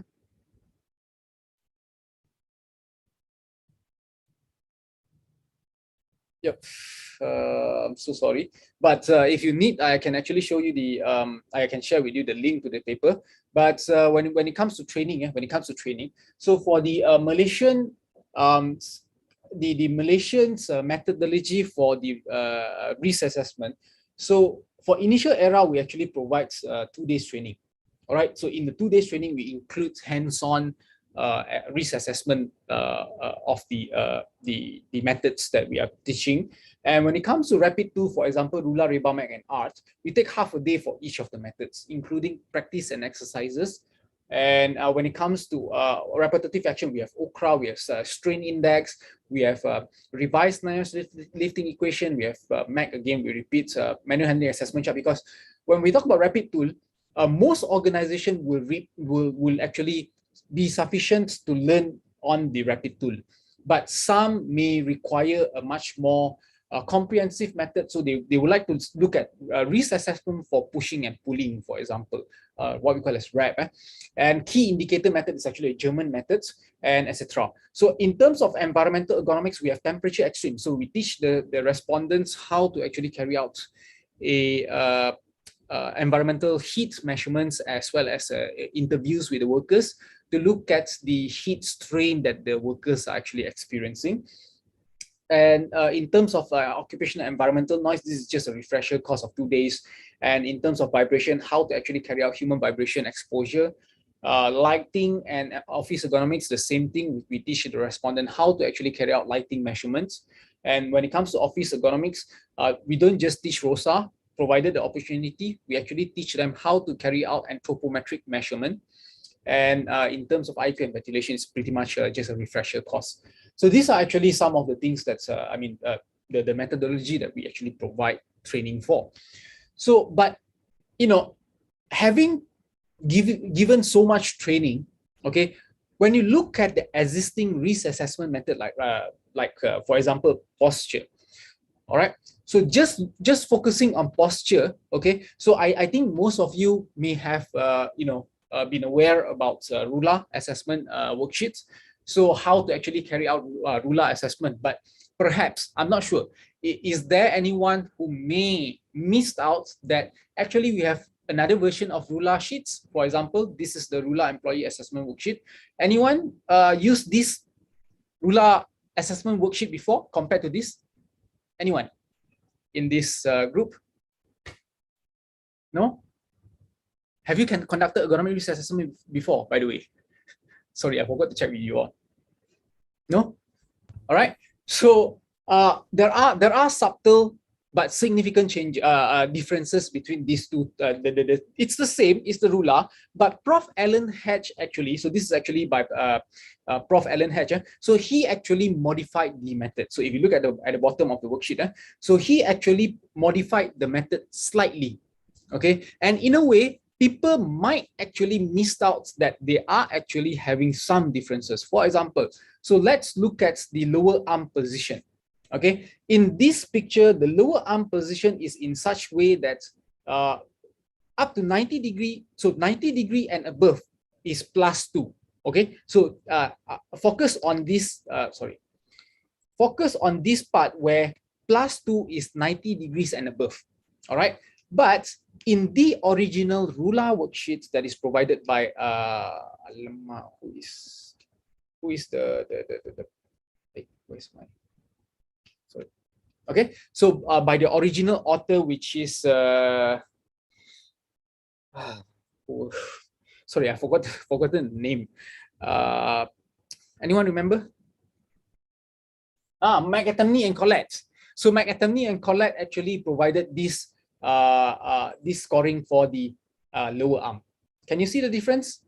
All right, one is talking about 90 degrees and above, having the score of 2, but the original author actually says that the score is actually 2 for 0 to 60 degrees at the lower bound, and on the upper bound is actually 100 degrees all the way to the full. This is extension of.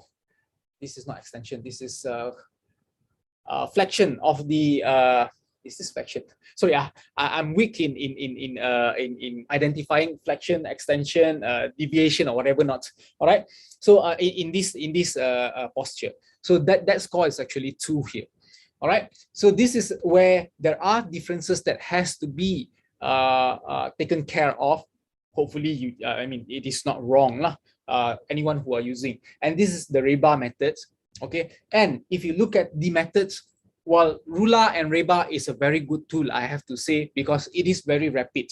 Now, the advantages, or let's look at the consideration. It looks at the posture. The focus of upper limb assessment is on the upper body parts. It also consider repetitiveness. It also consider the force level being used when you are doing the assessment. And when we talk about the Reba, so we talk about the same thing, but now we have entire body as the main focus, no longer just looking at the upper limb. Then it also look at the repetitiveness and also the forces, because actually McAterney is actually the key focal person who actually developed the method, and that is why they pretty much bear the similarity. Well, if you look at the advantages, it is simple tool. Well, very simple. Within half a day, you will know how to use Rula and also Reba, actually, if we go very fast. And well, in terms of training required, it's minimal training, and it is quick to compare. Quick to compare means that you can compare before and after. So if you assess a work in the beginning, so that is the before intervention.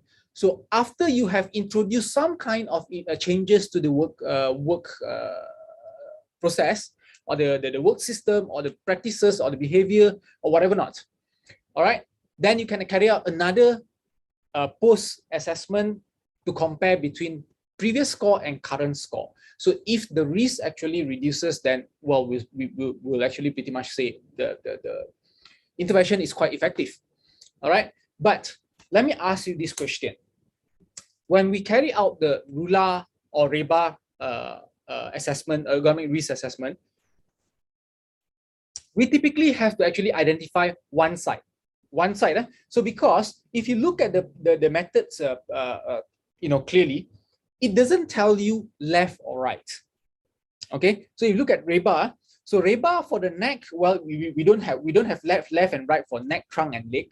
Okay, so leg pretty much it will tell you either leg or one leg, so no problem. But when it comes to the upper limb, all right, when it comes to upper limb, so are we talking about right hand side or are we talking about left hand side? So when you look at the picture that I showed you earlier, so do you want to assess left hand side or right hand side? That's the first question. The second question is that, are you going to assess the most frequent posture or are you going to assess the worst posture?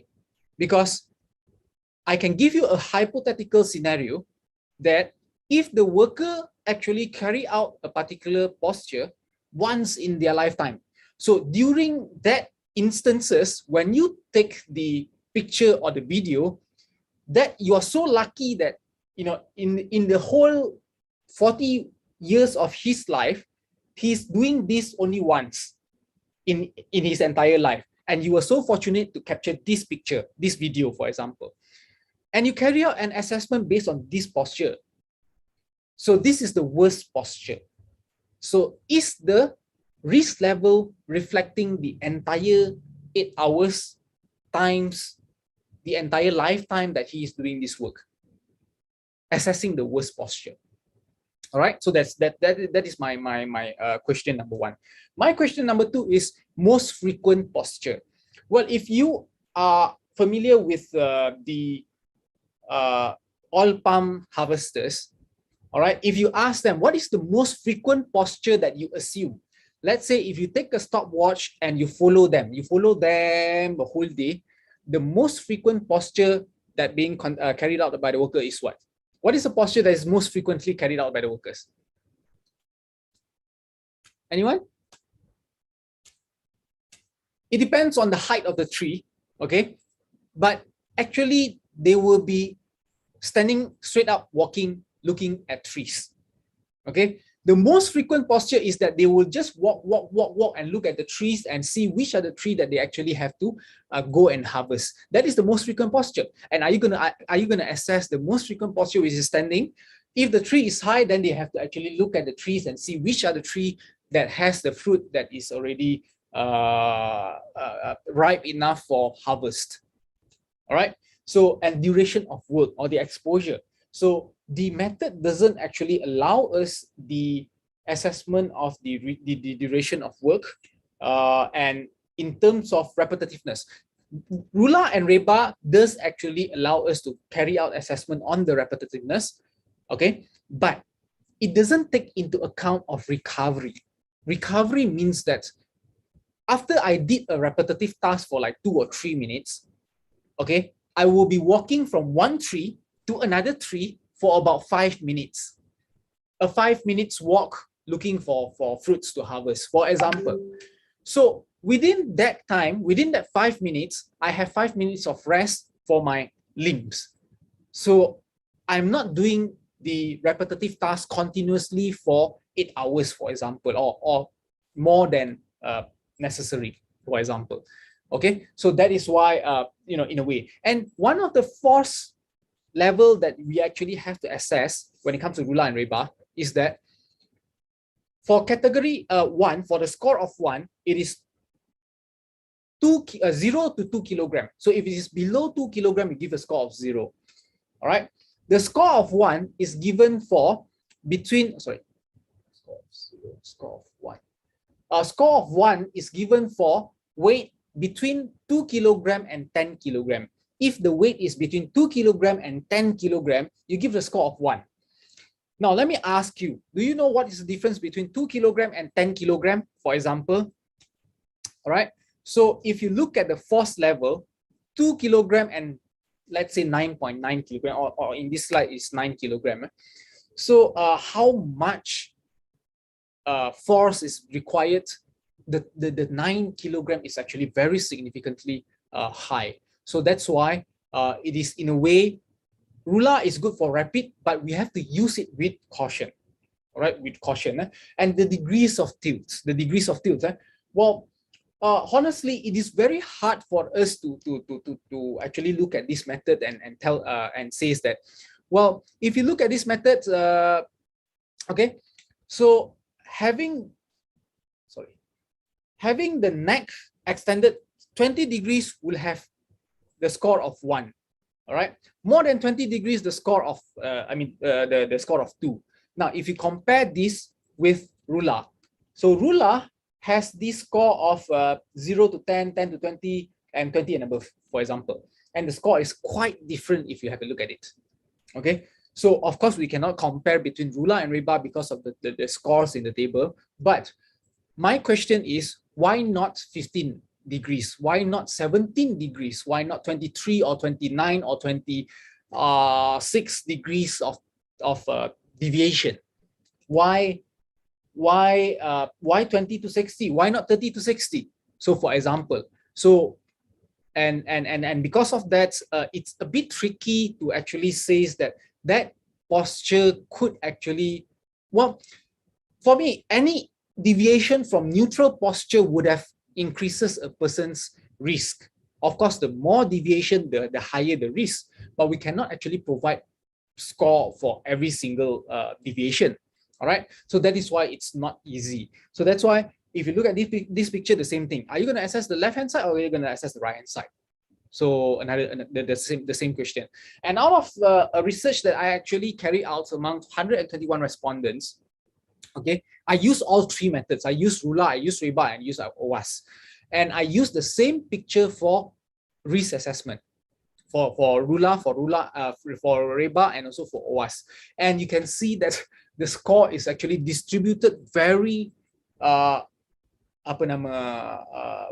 a high intergroup interquartile score. You can see that medium risk for RULA, so it's 10.1%, and for high risk is actually about 90%. And when we talk about REBA, they have medium risk of less than 1%, which is not corresponding to RULA. And when we use OWASP to carry out the assessment, 23% of the result is actually acceptable. Okay, the assessment results. So, and based on a study by Kowalski and Key as well, the inter-method reliability between OWASP and RULA is about less than 30%. REBA and RULA is about less than 50%. So the question that the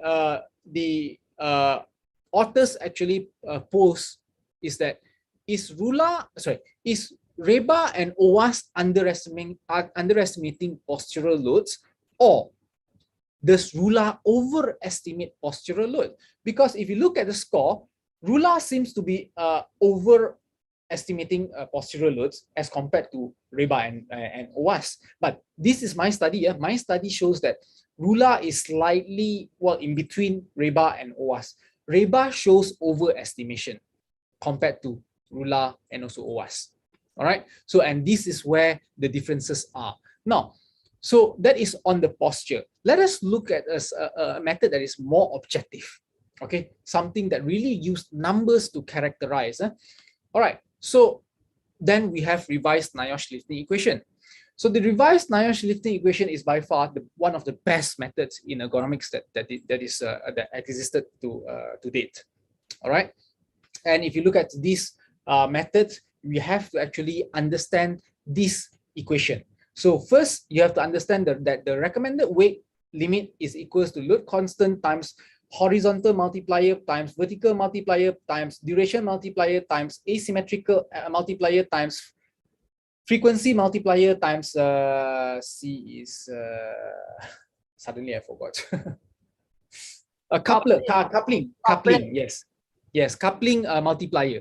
So these are all the multipliers, and and from there we can actually calculate lifting index, where the load weight is divided by the RWL that we calculate here. Okay, so then we get our lifting index. But that is if there is a one monotonous task that the workers does. In reality, we don't only have one single task. We have what we call as a mixed task. Okay, if it is a basic, I mean if the lifting is actually pretty much monotonous, I lift from this position, I put it into this position. 8 hours a day. I do this 8 hours a day. Then I can use the revised NIOSH lifting equation, the first one that you see earlier, the equation. But what if I have a shelf? What if I have to carry this thing to warehouse, or from the warehouse to the production area, and I have to move around, and the weight that I carry is actually different. Sometimes I carry 10 kilograms, sometimes I carry 17 kilograms, sometimes I carry 23 kilograms, sometimes I carry like 2 or 3 kilograms, for example. So what happened then? So which method to use then? So that is where we have what we call as the composite lifting index. So the composite lifting index actually allows the, but it has to be the same kind of mass. First is the mass. So the same kind of weight load. That means pretty much like 15, maybe 16, maybe 14 kilogram. Okay, but the differences is now that the position is to various height or depth within the same periods. All right, so it means that, for example, you have a shelf. Okay, you have a shelf. I take from here and I put it into the shelf. The shelf is on different heights, okay, and different depth, for example. All right, so that is actually for composite lifting index. But if I have different kind of weight, okay, different kind of weights, then I have different weight, I have different height, I have different depth, then I have to use VLI.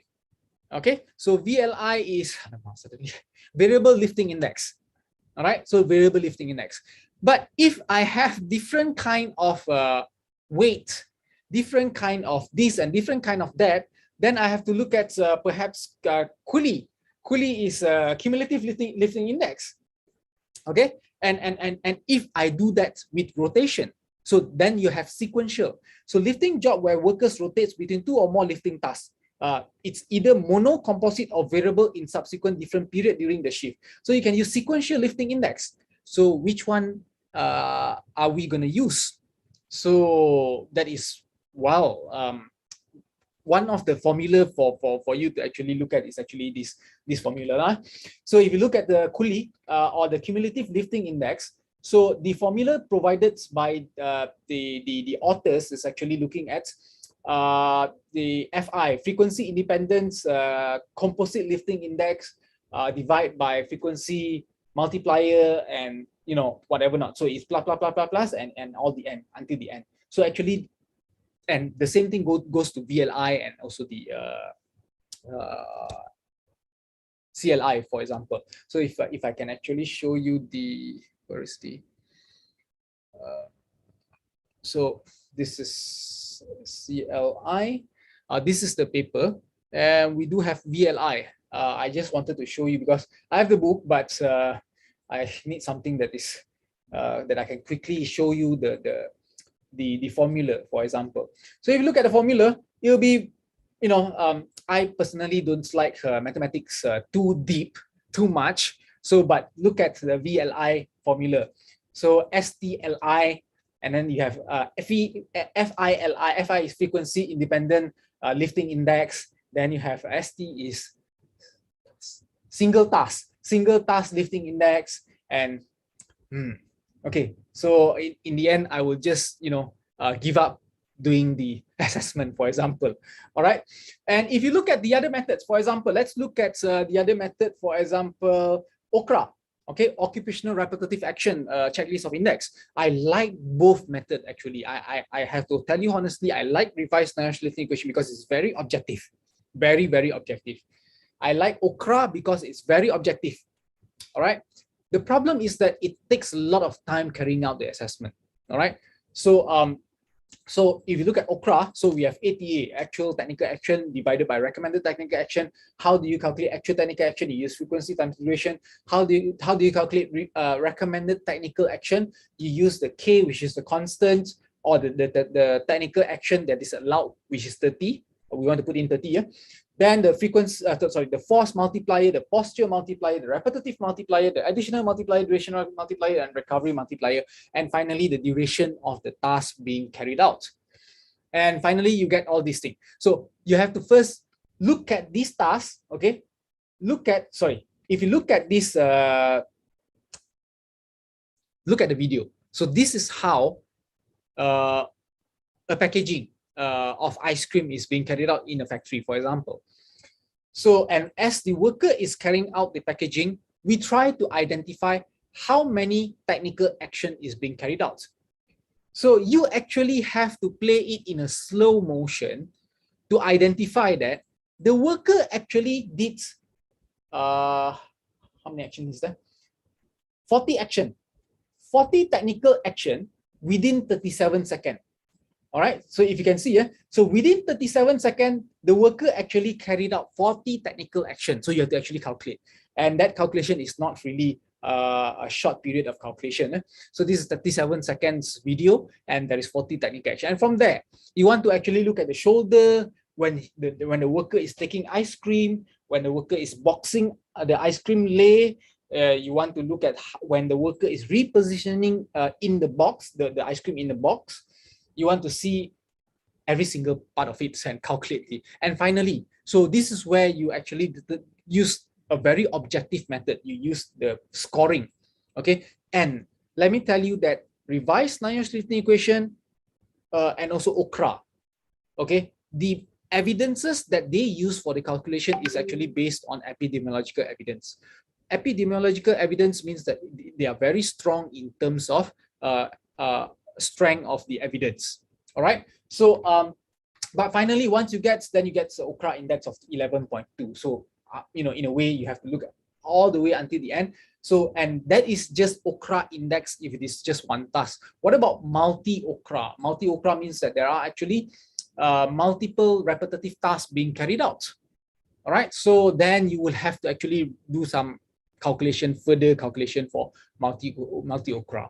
All right. So, and so this is actually, and if you look at both methods, the advantages, I have to say it is very good, extremely accurate. When the revised Nash lifting equation or OCRA tells you you have a high risk of, based on the method, they say high risk, that means you have a high risk of developing.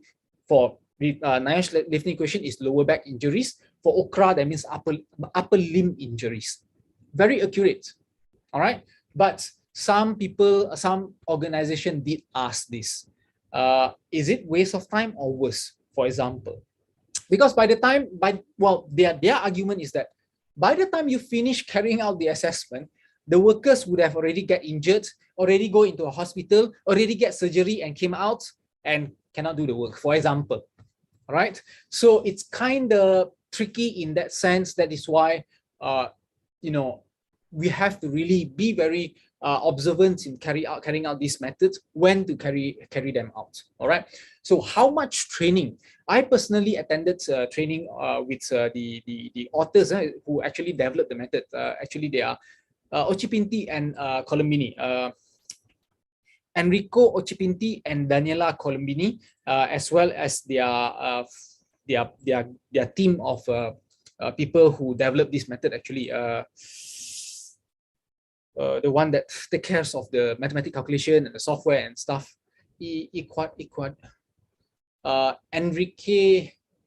Enrique something, sorry, I've forgotten his last name. All right. And it took us about 1.5 days, and even then we just have a very quick session. We were not actually able to go into more example of calculation.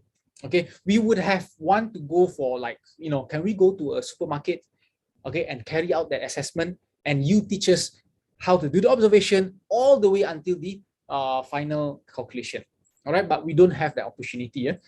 And of course, how long, how many person you want to assess? Do you want to assess everyone in the workplace, or do you want to assess just one person? Is it enough to assess just one person? And what about a practical issue where the dynamic, well, that is where we address it using the sequential, the cumulative lifting index, the variable lifting index, and whatever not. All right, so that is revised NIOSH lifting equation, and also OCRA. The next one is talking about well, if you look at the a very, very good method, but I have to say, unfortunately, it's very lab-based method. We can use electromyography for the measurement of muscle activities. Okay, but honestly, to find people or find experts who can actually interpret this graph is actually not that easy. All right. So the interpretation of the graph is not that simple. So that is why, and pretty much that device is quite tricky in a way that there is always noise. Noise as in not noise to the ears. The electrical noises. Electrical noises means that sometimes it will have gap in measurement because there is actually maybe it got dislocated from the measurement sites when the worker is bending because they are sweating or things like that. Or, for example, EMG is very sensitive with electrical devices. So if the workers is actually in area where there is electrical signals, all right, electricity, so it will actually interrupt the reading. Of course, nowadays I realize that the device is getting more and more getting better sensitivity as compared to previously lah. All right. So EMG. So finally, I'd like to actually bring to you this discussion. So when you carry out ergonomic risk assessment, really look at the level of resources you have. Okay. Look at the time that you have. Look at the expertise that is at hand, and look at the money that you want to spend, because we can actually hire consultants, but sometimes I ponder the results of the consultant, whether or not they are able to help us look at the bigger picture. The bigger picture here is that I'll show you the big. We go to the bigger picture on the last slide.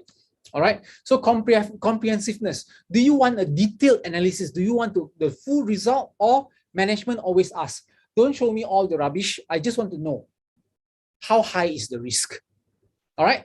So just how high is the risk?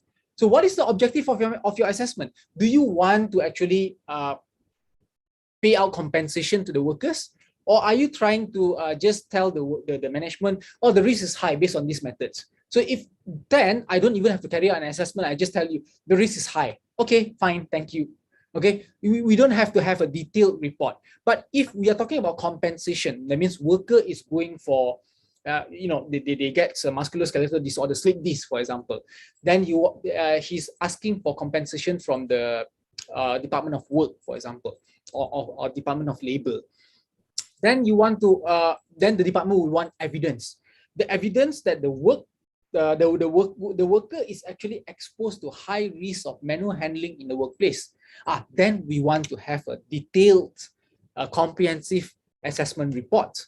So what about reliability versus validity? I haven't even talked about, let's say 200 of us here, I give everyone the same picture. And I ask you to assess.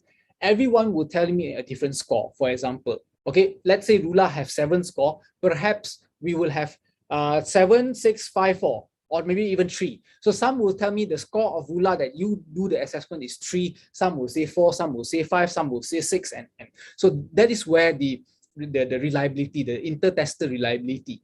All right. So and validity and accuracy versus precision. So do you want to use quantitative method, or do you want to use semi-quantitative measures, or what is the significance of results to you? How to use these results? So finally, you have to come to realize that there are no one-size-fit-all ergonomic risk assessment methods. Okay, there is no one-size-fit-all. You cannot say, I want to use Rula for everything. I want to use Reba for everything. No. Okay. Every single method has their own niche or the specificity towards a certain work task that was developed for. All right. So and based on each method, there are various considerations that you need to think, and especially always don't forget to think about the individual risk factors. All right. And finally, incorrect method is only a waste of resources. And the basis of ergonomic risk assessment, and this is the final point that I wanted to let everyone know that. Why do you want to carry out ergonomic risk assessment? Finally, what is the use? We want to actually carry out an intervention. We actually want to improve the workplace. We want to do something so that the risk is being lowered. So sometimes I tell the participants in the training so that they don't focus too much on the assessment. Yes, you get 4, I get 3. So what? Let's proceed. So 3 and 4 is considered as medium risk, low to medium risk, for example. All right, or medium risk. So let's proceed. We don't have to argue. You don't have to say I'm wrong. I don't have to say you are wrong. So you don't even have to argue. So that is actually the key thing that we must remember when we are conducting ergonomic risk assessment, because you might be wasting a lot of time looking at the results of the assessment instead of how to improve the situation based on the score you get. All right. So with that, I think that is all for my presentation for today. Thank you all very much. Should I start taking any questions, Cynthia? Okay, thank you, Dr. Ang. It was a very great presentation and sharing knowledge. Now we will go to the next agenda, is a question and answer session. Can the technician share the question for Professor Raffi and Prof. Ang? I will read it because the limited time, maybe not all the question I can read to the guest speaker. I hope Professor Ang and Professor Raffi can help us to answer all the question from the participants in the chat box. But the technician can share the.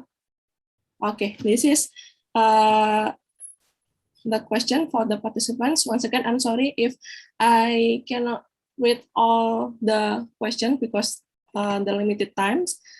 The first question maybe is for Prof. Raffi first. Prof. Raffi, are you still here? Hello, Prof. Raffi.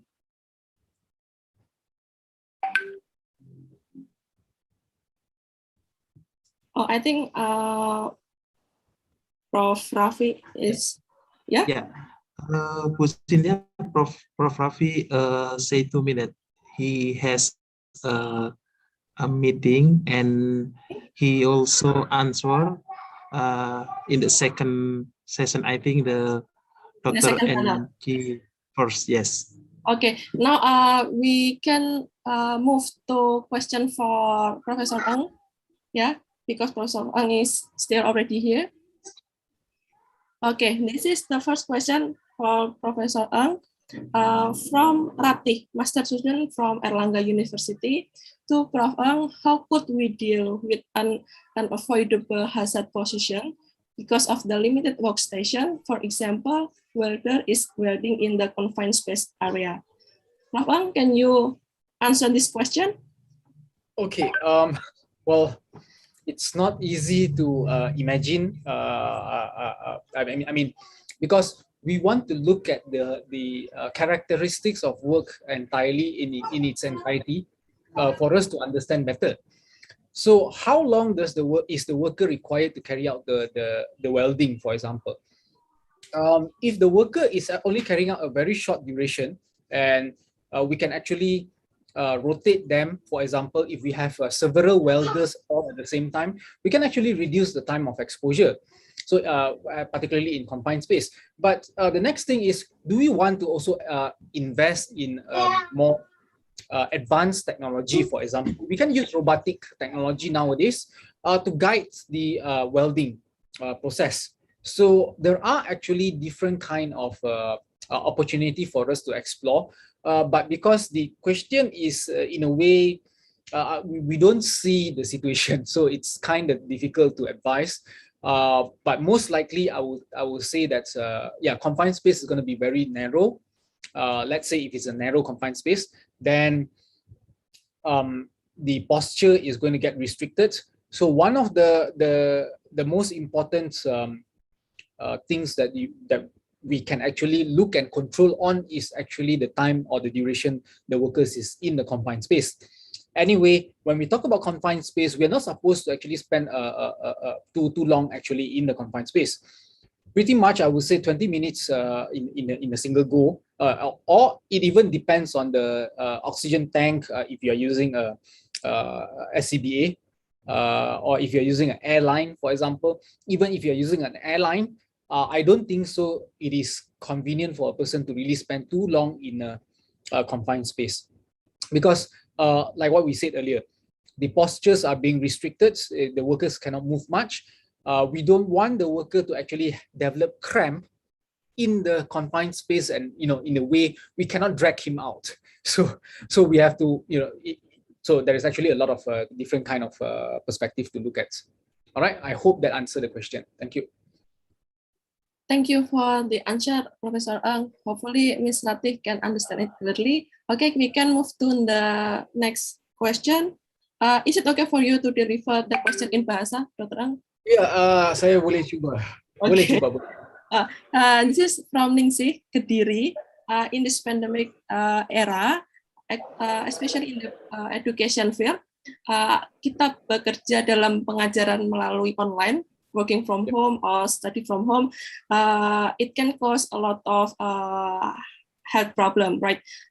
Such as like musculoskeletal disorders and etc. Bagaimana cara mengatasi berbagai masalah tersebut dalam sudut pandang ergonomi? Terima kasih. Well, Ningsih, kalau kamu pernah hadir salah satu kuliah yang saya kongsikan sebelum ini dengan mahasiswa Unair, saya pernah memberitahu untuk agar sekiranya boleh belajar untuk memberi kuliah ataupun dalam education dalam keadaan berdiri, because honestly saya semasa movement restriction di Malaysia, okay, sama juga saya banyak duduk dan kemudian saya rasa tidak selesa, dan disebabkan itu saya mula belajar untuk berdiri.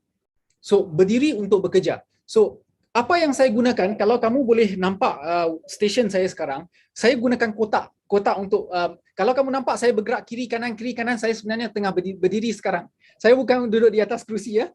So selama berapa jam ni saya memang saya berdiri untuk memberi kuliah ini. Alright. So jadi kamu harus juga cuba untuk belajar untuk terdapat beberapa literature yang saya baru-baru ini terbaca yang mengatakan kita kena belajar untuk split our focus, what we call as micro focus. So untuk 20 minit kita fokus untuk buat dengan laju, kemudiannya kita pergi keluar, minum banyak air. minum banyak air, dan kalau kamu sudah banyak minum air, nanti kamu mau pergi tandas. Jadi kamu akan berdiri juga dan langsung akan pergi ke tandas juga. Jadi sebenarnya pergerakan itu sangat penting. So jangan kamu duduk di situ saja untuk buat kerja. Memang akan susah. Jadi kalau sudah duduk selama 1 jam umpamanya, ataupun sudah setengah jam umpamanya, jadi kamu sebenarnya boleh berdiri untuk buat kerja, tapi bergantung pada stesen kamu. Jadi stesen kamu juga harus ada, kalau kamu menggunakan monitor yang tetap, jadi harus ada monitor arm yang kamu boleh gerak naik atas, turun dan sebagainya. Ataupun kalau kamu menggunakan laptop seperti saya gunakan laptop sekarang, sebenarnya saya gunakan kotak saja. Saya gunakan kotak bring that box. Jadi pakai kotak untuk naikkan saja. So kotak, okay? So kotak untuk saya, kotak tak nampak. So kotak untuk naikkan kedudukannya supaya saya boleh bekerja berdiri. Kemudian saya tahu bila saya pakai laptop, kalau saya letak di atas kotak, maksudnya saya tidak boleh mau pakai keyboard ataupun mouse. Jadi saya kena ada wireless keyboard, okay? Wireless keyboard untuk saya gunakan supaya saya boleh ada platform lain untuk saya gunakan. Jadi kamu harus belajar untuk mengubah cara kamu memberi kuliah. Okay? So I hope that helps in helping you to alleviate the problem that you face. Okay? Thank you for that question. Thank you, Dr. for the answer and the directly example how to move our position during we do working from home. I think Professor Raffi is already in here too. Hello, Prof. Raffi. Hello. Sorry, okay. I have another meeting right now. Okay. Yeah, it's okay. For where we can move to the question for Professor Raffi. Please scroll up. One of the question for Prof. Raffi. Maybe. Okay. All right. So I can see the question. Okay. So what is the best assessment tool if you are working as a welder underwater, right? Okay. If you look at the ISO 31010, there is a method of they call it HAZOP, Hazard and Operability Studies. So HAZOP can be used to assess the underwater welding prior get into the water. That is number one. But when you inside the water, you may use what we call the HIRAC, Hazard Identification, Risk Assessment and Risk Control, to identify the hazard. So you can use you can combine both methods to assess the underwater welding. Okay, that is my answers for that. Okay, thank you, Prof. Raffi. Maybe one more question for Prof. Raffi. Yeah, this is for Satinapolo. Yeah. I look at the chat box. There is a questions on smoking and HIV from one of the audience. Okay. So may I respond to that first? Yeah, please. Please answer. Okay. The question is asking about how to prevent smoking habit from getting further. I think this is common problem in Malaysia also we have, but at the current moment we have regulations pertaining to tobacco control, and it was put under the Food Act Regulation 1983.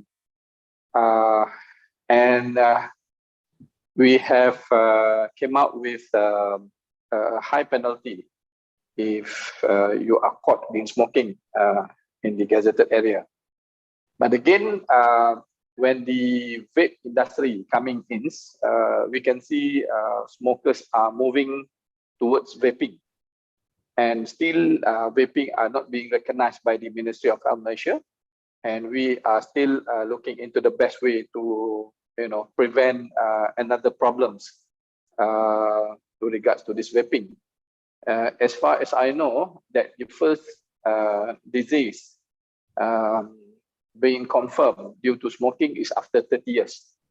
Okay, after 30 years. So to answer your questions, how to prevent the situation became worse, I think the best that we can do is to increase the penalty so that people, having in mind that they might lose some money due to that.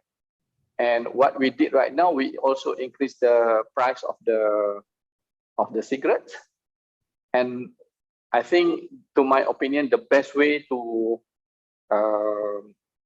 prevent smoking is to prevent cigarettes from entering the country. That is the best way. Okay. But yeah, it seems like to correlate with some economic situation in certain countries. Now, talking about the HIV, perhaps you can refer to Vision Zero. There is a campaign on Vision Zero that is focusing on safety, health, and well-being of workers. It was launched way back 2017, if I'm not mistaken, by the International Security Associations in Geneva. So they have, the ILO have come out with SOLVE program, SOLVE, SOLVE program. It is available in the internet, in the ILO website. They give you some guidance to do programs related to HIV. And again, to answer your question, the best way to prevent this kind of thing happening is to increase the awareness at all levels.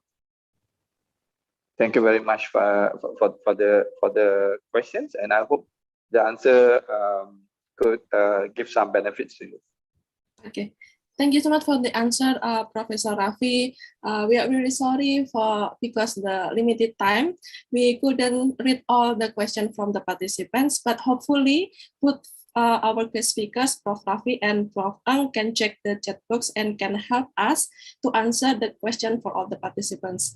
Okay, ladies and gentlemen, finally we come to the end of the first panel session. I would like to thank the speakers for the informative and interesting presentation.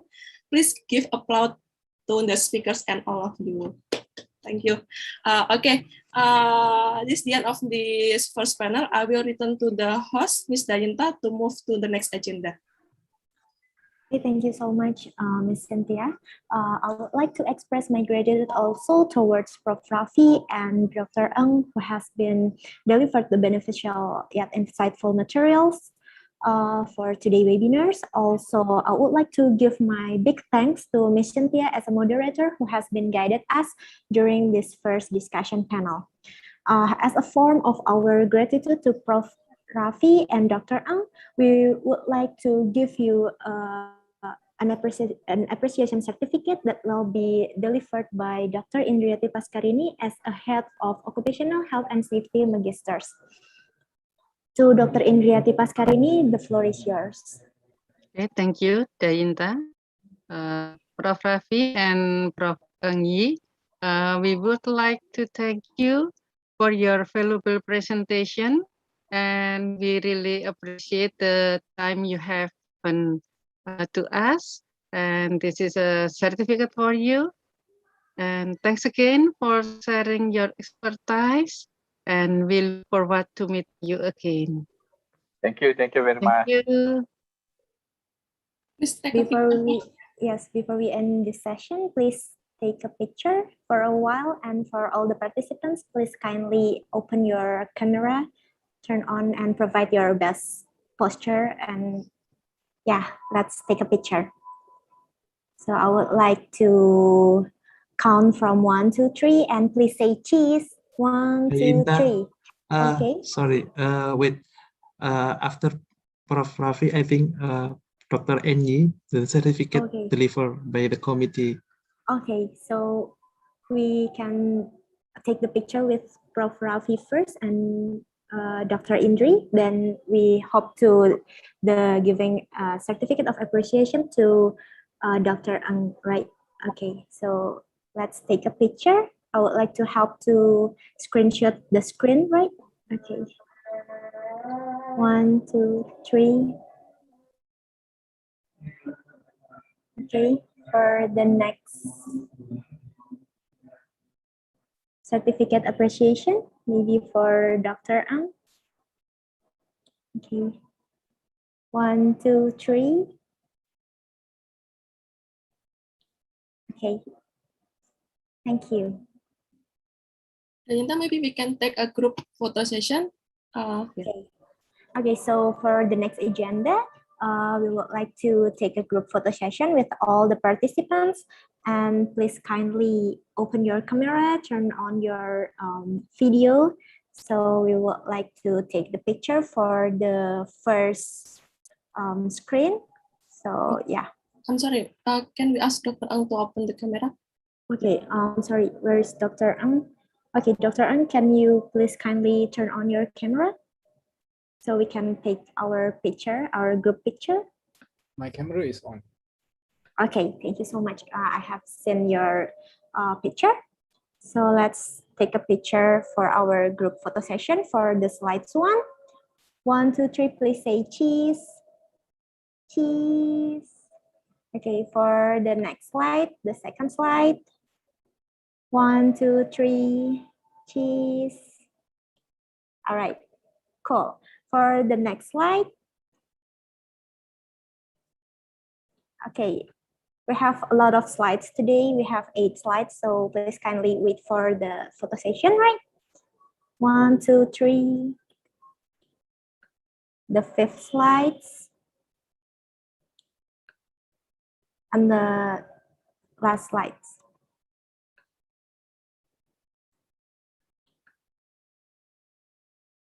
Okay, cool. We have done our photo session today. Thank you very much for all the participants who have turned on your camera. Thank you so much also for Dr. Ang, also Professor Rafi for attending our today's agenda, our webinar today. And also thank you so much for Dr. Indriyati Paskarini who has been delivered the certificate of appreciations to Dr. Ang, also to Professor Rafi. Okay, let's move on to our next agenda because we have still one panel of discussion. So let's we hop to our next session and the panel discussion that will be delivered by Professor Tri Martiana. And this session will be guided by our outstanding moderator, Dr. Nurul Widajati. And for Dr. Nurul Widajati as a lecturer in Occupational Health and Safety Department, also our moderator in the second panel discussions, the floor is yours. Okay, thank you, Dayinta. Okay, this last session, I use English and Indonesian language until it's finished. Yeah. Okay, Assalamualaikum. I'm Nur Widayati as moderator at last session. Yeah. Panitia bisa meng-share CV-nya Prof. Tri? Ya, baik. Profesor Dr. Tri Martiana adalah salah satu guru besar di Departemen K3 FKM UNER, di mana berikut pendidikan beliau dari S1 juga di UNER, di Fakultas Kedokteran, lulus tahun 1986, kemudian lanjut S2, Prodi S2 IKM UNER, lulus tahun 1990, dan S3, Prodi S3 Ilmu Kedokteran UNER, lulus tahun 1999. Beliau punya riwayat publikasi yang terindeks Scopus sebanyak 36 artikel, 3 indeks Scopusnya, dan Sinta skornya 18,12.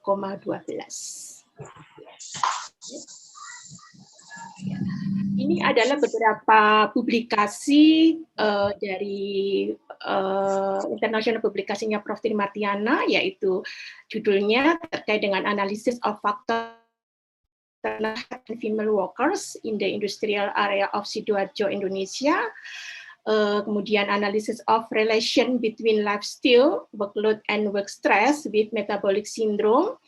Kemudian ada juga an Analysis of Factor Associated with the Safety Behavior on Ship Inspection Employees Safety in Port Health Office Class 1, Surabaya. Kemudian relationship of benzene exposure with the profile of a smoker in center of sus industry Wedoro is Java. Kemudian association between malondialdehyde and glutathione levels on workers exposed to benzene in Indonesia. Baik, cukup banyak ini beberapa publikasi dari beliau dan masih banyak lagi yang belum tersampaikan di CV-nya Prof. Tri yang ditayangkan di webinar ini. Selanjutnya kami persilakan Prof. Tri untuk bisa presentasi. Waktu yang disediakan di sini adalah 45 menit, kemudian 15 menit dilanjutkan diskusi tanya jawab. Dipersilakan Prof. Martiana.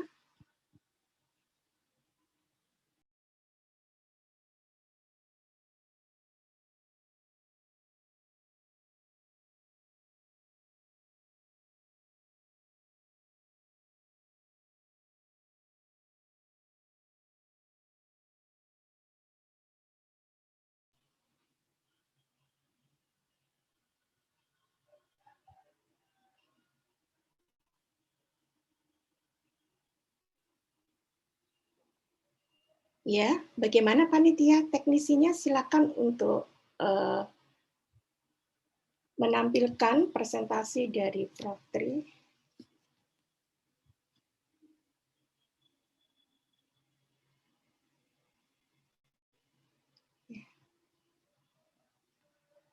Apakah Prof. Tri Martiana sudah siap, Prof?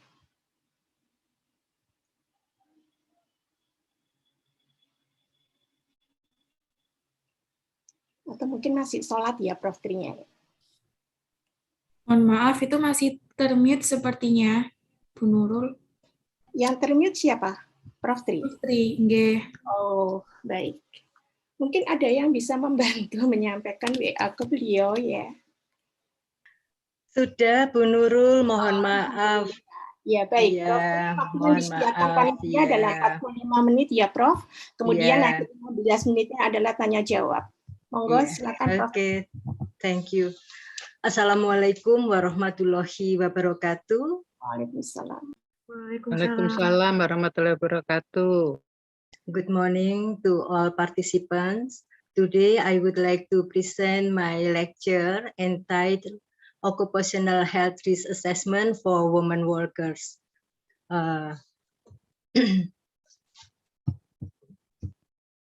Occupational health risk assessment is part of health prevention for occupational disease and work-related disease. The women workers, the problem is not only related to occupational disease and work-related disease, but also related to reproductive health. Participation rate of female labor force is 51%. This is based on Profil Perempuan Indonesia, Kementerian Pembagian Perempuan. The slide is not moving, Prof. Now moving. Yes. Slide show, Prof. Yeah, please. This is my introduction. Why this title is important to discussing because in Indonesia, participation rate of female labor force is for 51%. Comparing this with male workers, women workers face dual responsibility, which are at work and at home. Next slide, please. I divided my presentation into 4 points. First, specific occupational health issues for women workers. Second, about workplace hazard and risks for women workers. I'm sorry. The third, occupational risk assessment for women workers. And fourth is conclusion. Next slide, please. Before we get into the first point, I would like to state something about occupational health of women workers. Recognizing gender difference in the workforce is vital. It is to ensure that workplaces are safe and healthy to all workers, men and women workers. Okay, we go to the first point. It is the workplace hazard and risk. Next slide, please. About the workplace and hazard.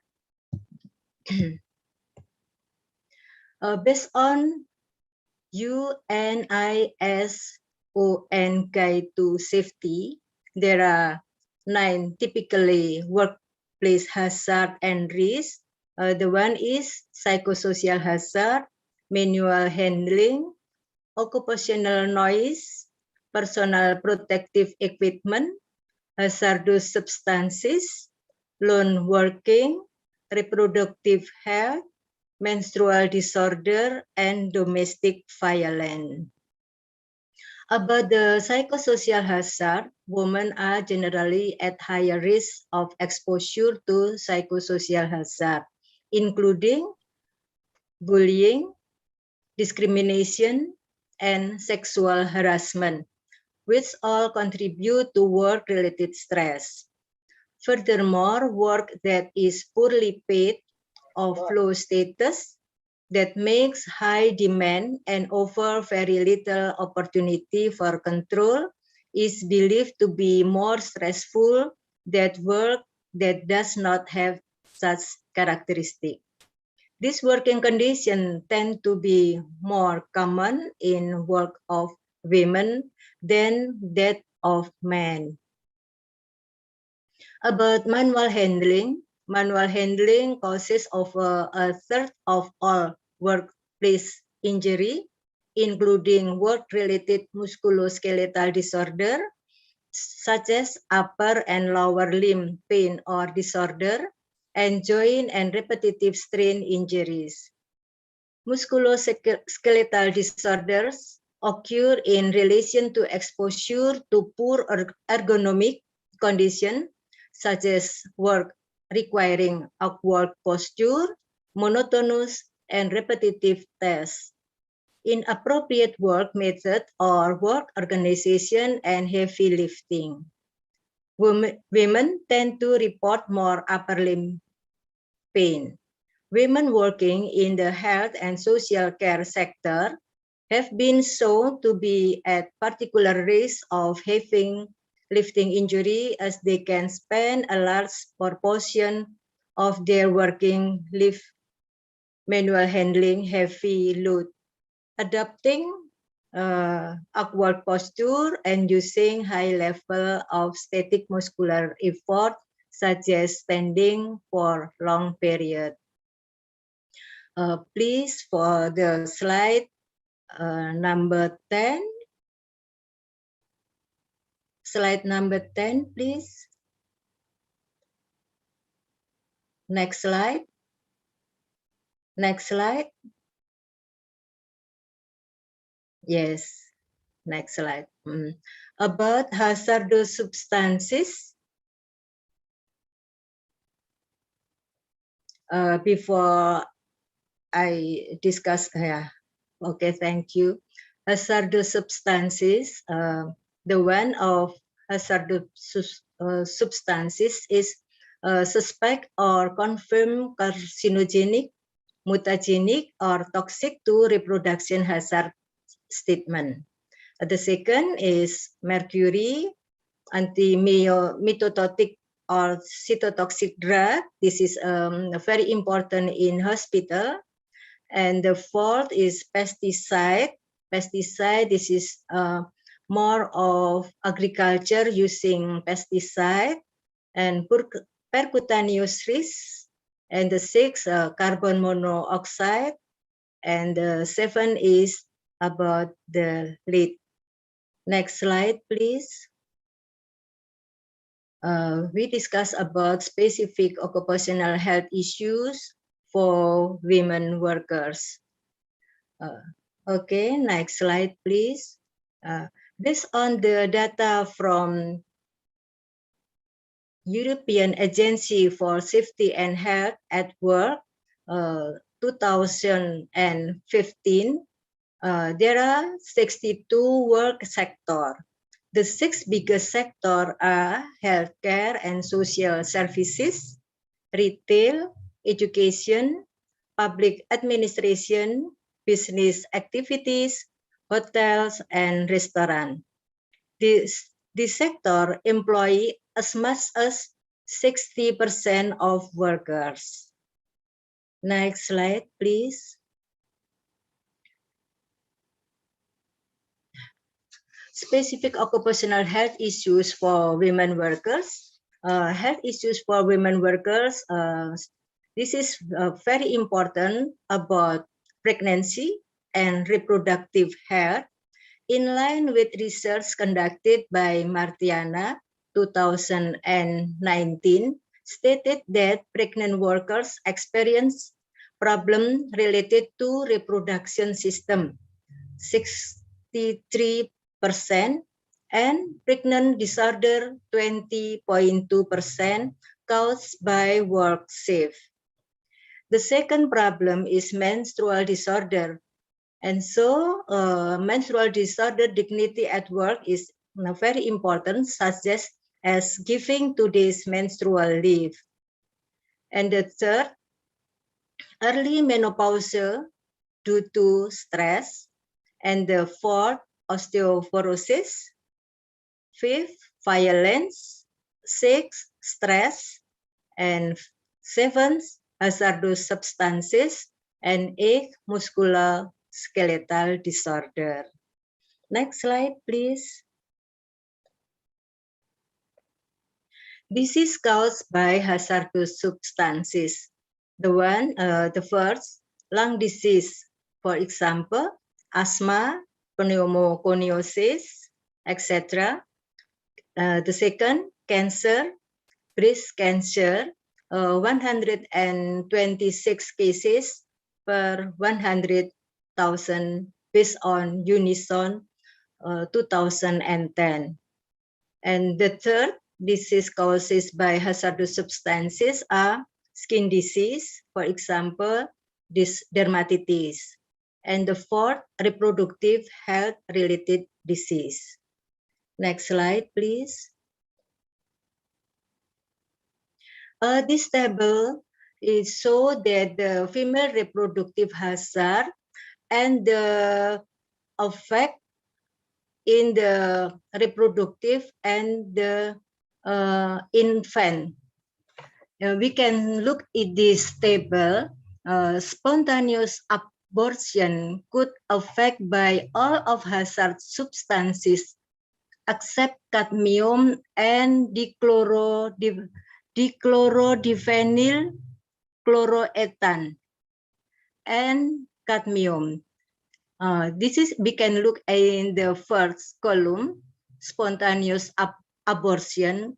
All of the hazard substances can make a spontaneous abortion. About the birth defect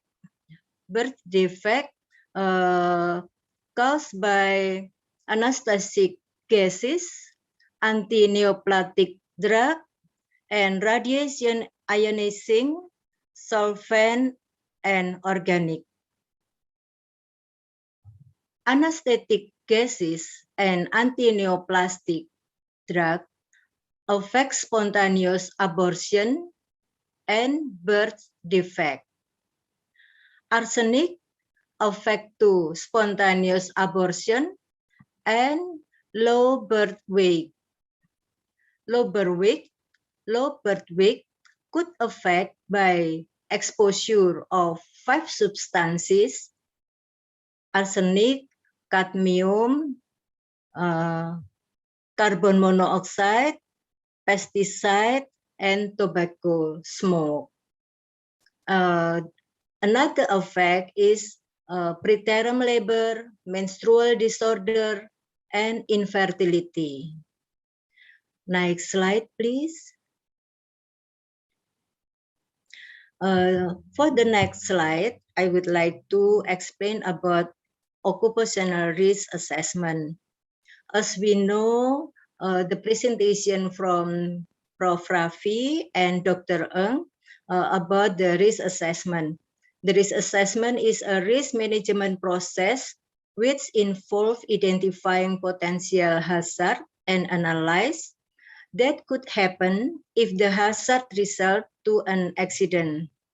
Is also defined as the determination of quantitative or qualitative estimate of risk related to a well-defined solution to define situation and recognize threat hazard. Risk assessment and management emphasizes the need to adapt the work to the individual worker to identify the risk to which worker may be exposed and protect workers against them. Next slide, please. Yeah. Next slide, please. Yeah, thank you. Why is risk assessment important? It's formed an integral part of a good occupational health and safety management plan. They have to create awareness of hazard and risk, identify who may be at risk, employee, cleaner, visitor, contractors, the public, etc. And try to determine if existing control measures are adequate or if more should be done. Gampang dah kalau mau nambah mengambil sendiri. Prevent injuries or illness when done at the design or planning stage. Prioritize hazard and control measures. Next slide, please.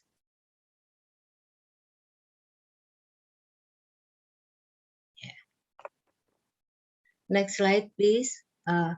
Ladies and gentlemen, this is a 5-step of risk assessment. The first step is identifying the hazard. Next, doing risk assessment and analyzing the risk. And the third step is implementing the solution. And after that, monitoring the implementation that we have done in the previous step. And the last step is reviewing and continue for evaluating. I would like to give more explanation of this step in the next slide. The next slide, please. Hazard identification should include looking for health as well as safety hazard, asking both men and women workers about the problem they experience in their work in a structured way, avoiding making initial assumption about what may be trivial, considering the entire workforce, including cleaner, receptionists, part-time, temporary, and agency workers, and those absent from work through sickness from, for example, at the time of the assessment. Encouraging women to report issue the link may affect their health and safety and health problem that may be related to work. Next slide, please.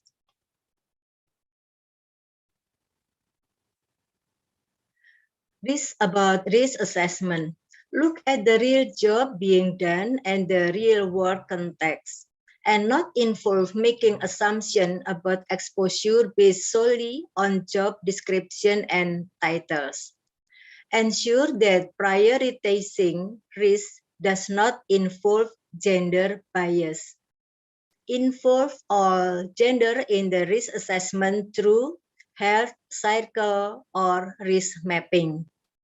Ensure that those carry out risk assessment have information and training about gender issues in occupational safety and health.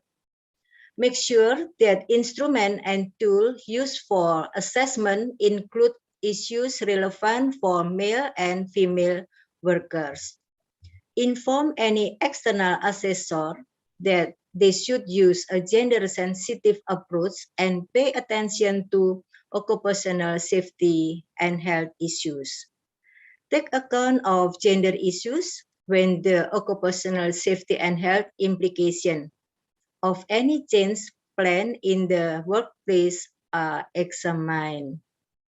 Next slide, please. Yeah. After the risk assessment have done, so we can make analyzing about the risk level.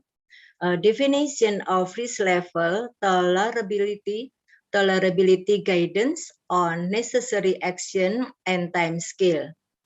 If the risk level is very low, these risks are considered acceptable.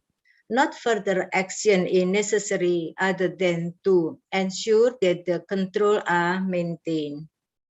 Low, no additional control are required unless they can be implemented at very low cost in terms of money, time, and effort. Action to further reduce these risks are assigned low priority. Arrangements should be made to ensure that the control are maintained. If the risk level is medium, consideration should be as to whether the risk can be lowered, where applicable to tolerable level and preferable to an acceptable level. But the cost of additional risk reduction measures should be taken into account. The risk reduction measures should be implemented within a defined time period. Arrangements should be made to ensure that control are maintained, particularly if the risk level are associated with harmful consequences. Next slide, please.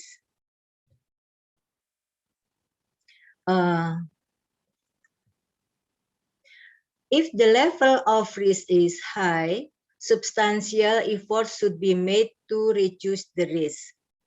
Risk reduction measures should be implemented urgently within a defined time period and may be necessary to consider suspending or restricting the activity or to apply interim risk control measures until this has been completed. Considerable reasons may have to be allocated to additional control measures.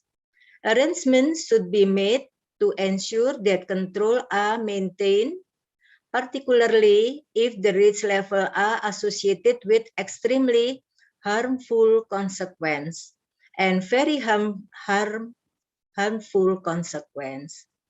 Please, next slide.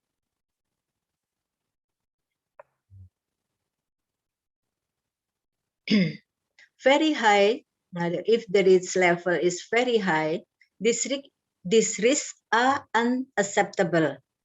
There should be substantial improvement in the risk control measures so that the risk is reduced to a tolerable or acceptable level. Management should halt work activity until risk control are implemented that reduce the risk so that it is no longer very high. If it is not possible to reduce the risk, the work should remain prohibited. Next slide, please. Next slide, please. When doing an assessment, you must take into account when the level of risk associated with the hazard has been determined, the employer and the Joint Health and Safety Committee will be able to decide whether a control program is required. The second, it is important to remember that the assessment must take into account not only the current state of the workplace, but any potential situation as well. Next slide, please. The third step is implementing solution.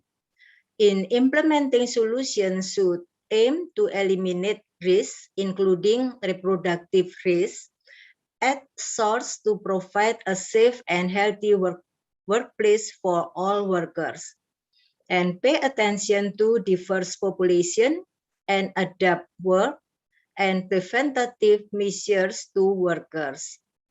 Involve female as well as male workers in decision making and implementing solution.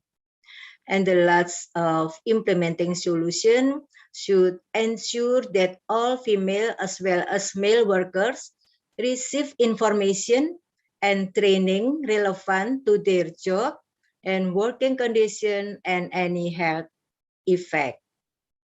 Next slide, please. In 4th and 5 monitoring and review, this is 2 activity is done simultaneously, ensuring that female as well as male workers participate in monitoring and review process, being aware of new information about gender-related occupational safety and health issues, and including health surveillance relevant to the job of both male and female workers.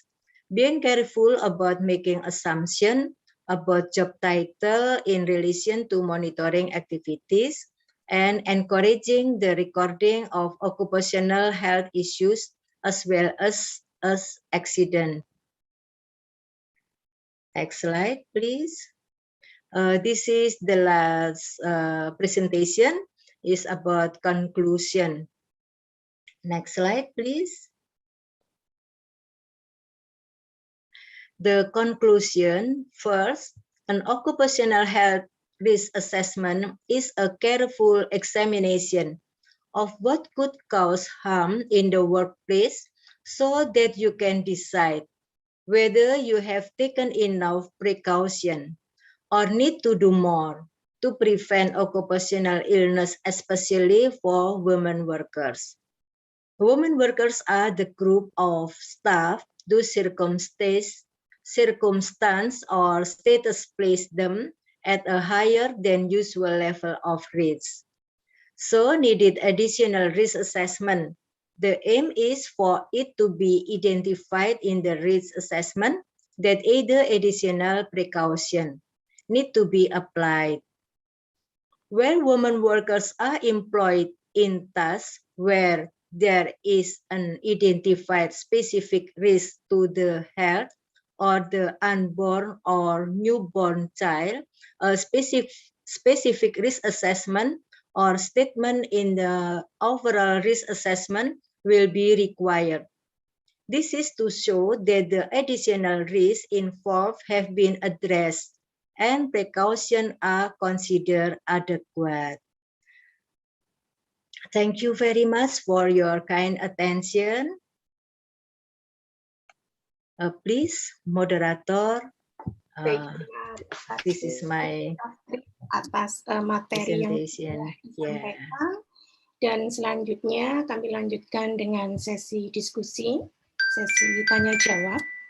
Di sini ada beberapa pertanyaan, mungkin panitia bisa membantu untuk meng-share pertanyaan-pertanyaan yang disampaikan oleh mahasiswa maupun partisipan yang hadir.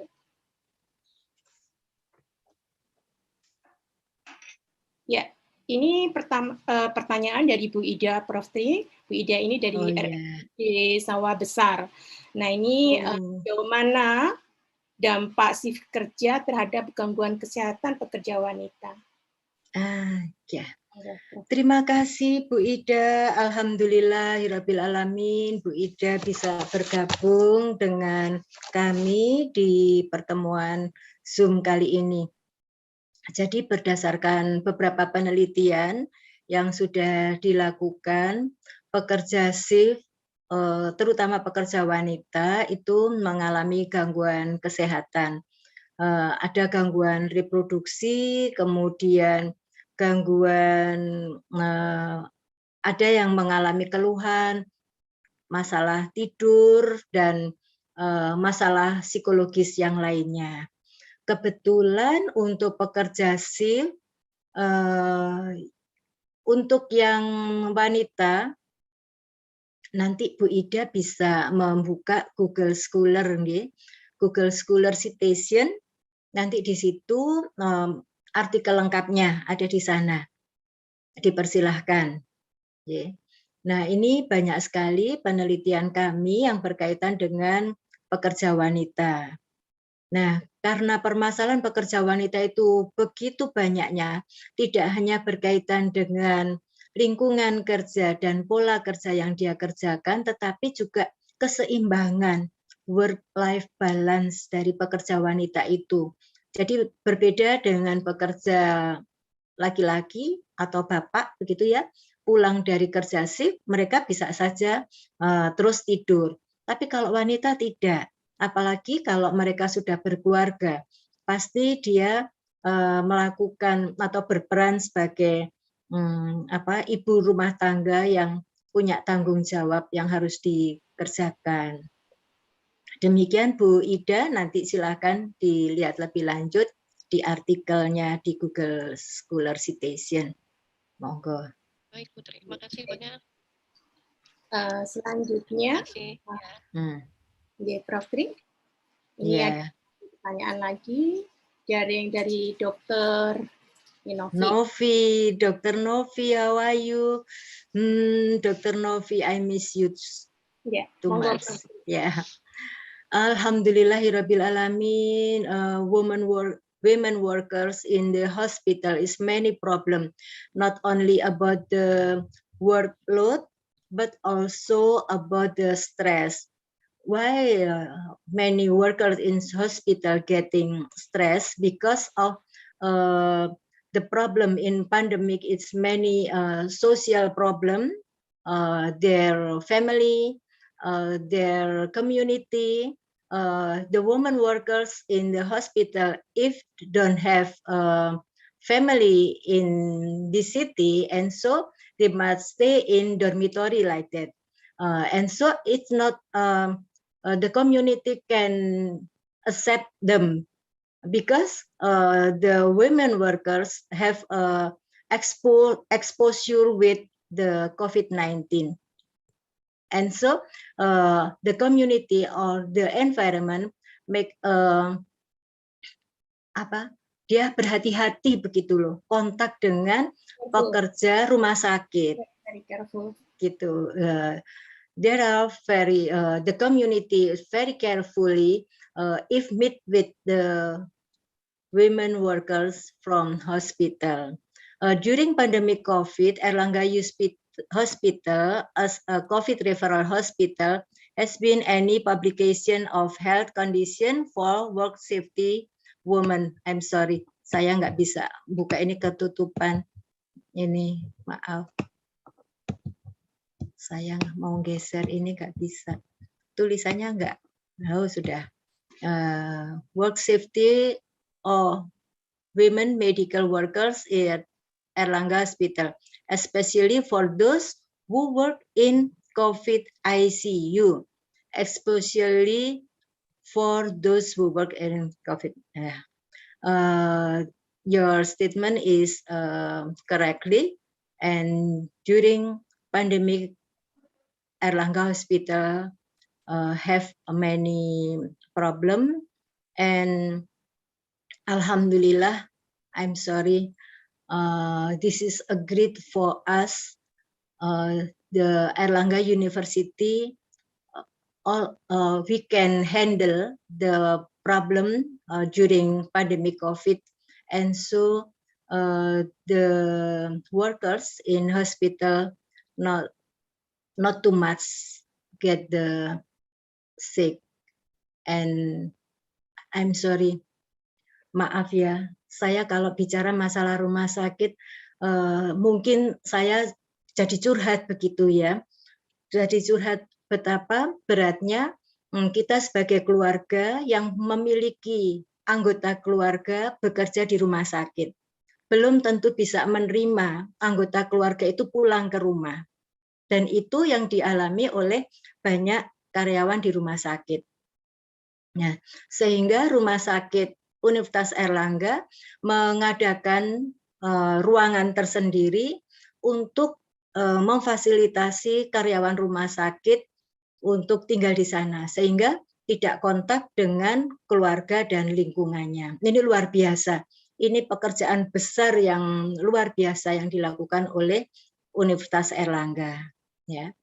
Nah, ini Bu Novi, betapa berat yang dilakukan oleh Universitas Airlangga. Alhamdulillah, sekarang kita sudah bisa melewati masa yang berat tersebut. Thank you for your question, Bu Novi. I hope you always well and productive. Amin. Baik, berikutnya ada satu penanya lagi, Prof. Tri, dari Dokter. Silakan panitia untuk ditayangkan pertanyaannya. Pertanyaan berikutnya dari Dr. Hernowo Wahyu Warnindyo. Yeah. I would like to ask to Prof. Tri, as you mentioned before, osteoporosis is the one of hazard that common workers. Why was there? As long as we know that osteoporosis case could be happen at 50 years old or above. And thank you very much, Dr. Hernowo. Ini Dr. Hernowo yang internis. Boleh saya kenalan Dr. Hernowo? Ya, Bapak Dr. Hernowo bisa diperkenalkan ke Prof. Tri Martiana. Ya, mungkin bisa dijawab langsung saja, Prof. Dr. Hernowo, saya sepertinya pernah kenal. Thank you very much for your question. Normally, osteoporosis cases could happen at 50 years old. But in the women workers, we can get early osteoporosis because the many hazard in the workplace, especially vibration.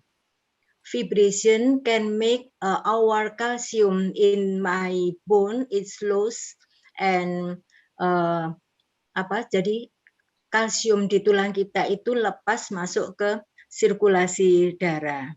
Ya, jadi ini yang menimbulkan masalah kenapa osteoporosis itu bisa terjadi pada pekerja wanita. Nah, selain itu, pekerja wanita yang mengalami stres, di mana terjadi penekanan hormon dan naiknya kortisol, ini akan menurunkan hormon estrogen, dan ini yang bisa juga mempengaruhi percepatan timbulnya osteoporosis. Jadi, karena faktor hormonal dan karena faktor fisik yaitu vibration. Mudah-mudahan Dr. Hernowo berkenan dengan jawaban saya. Terima kasih atas pertanyaannya. Bu Nurul, mohon maaf berkaitan dengan pertanyaannya Bu Novi selama pandemi. Selama pandemi di rumah sakit, ya ingin saya tambahkan ya. Has there been any publication of health condition for the work safety of women medical workers? Ini sayangnya ya mungkin tidak banyak mungkin ya. Jadi mungkin juga ada. Silahkan dicek di Google Scholar Citation, kemudian dimasukkan nama-nama kami, kemudian dari situ nanti akan keluar. Ya, nanti akan keluar. Nah, karena dalam masa pandemik itu kita sulit masuk ke rumah sakit, saling menjaga begitu, ya. Nah, itu menjadi hambatan untuk kita melakukan penelitian lebih lanjut ya tentang work safety women medical workers ya. Nah, yang sedang berlangsung saat ini ada 2 yang sedang berlangsung, kebetulan bimbingan saya dua-duanya. Kebetulan yang satu ditolak karena situasi yang tidak mengizinkan begitu ya. Nah, sekarang mulai lagi berkaitan dengan burnout dan coping mechanism. Ya, nah ini yang apa permasalahan yang ya kita pahami bahwa itu pasti terjadi di rumah sakit. Baik, terima kasih Bu Nurul. Ya, jadi Prof Tri ada satu pertanyaan lagi, Prof Tri silakan Iya, panitia. monggo. Dari saudari siapa tadi ya? Ada satu lagi tadi sepertinya ya? Atau sudah selesai? Sudah selesai. Sudah selesai. Yang di chat ini masih. Iya. Oh, ini Prof Tri, ada satu lagi Prof Tri. Oh dari iya. Dr. Wira Sasmita, ini mahasiswa Oh, Dokter Dokter Wira. About when we want to give a job to a woman, we know that women work as paid worker and unpaid workers still work at home to cooking, care their children. So I want to ask, how about shift our work to women? Must we give to women workers, especially in hospital? It is allowed to give the same work hour as men workers based on difference about gender. Thanks. Ini kaitannya dengan wanita berperan ganda ya, Prof. This is a very very hard to give statement because the hospital need our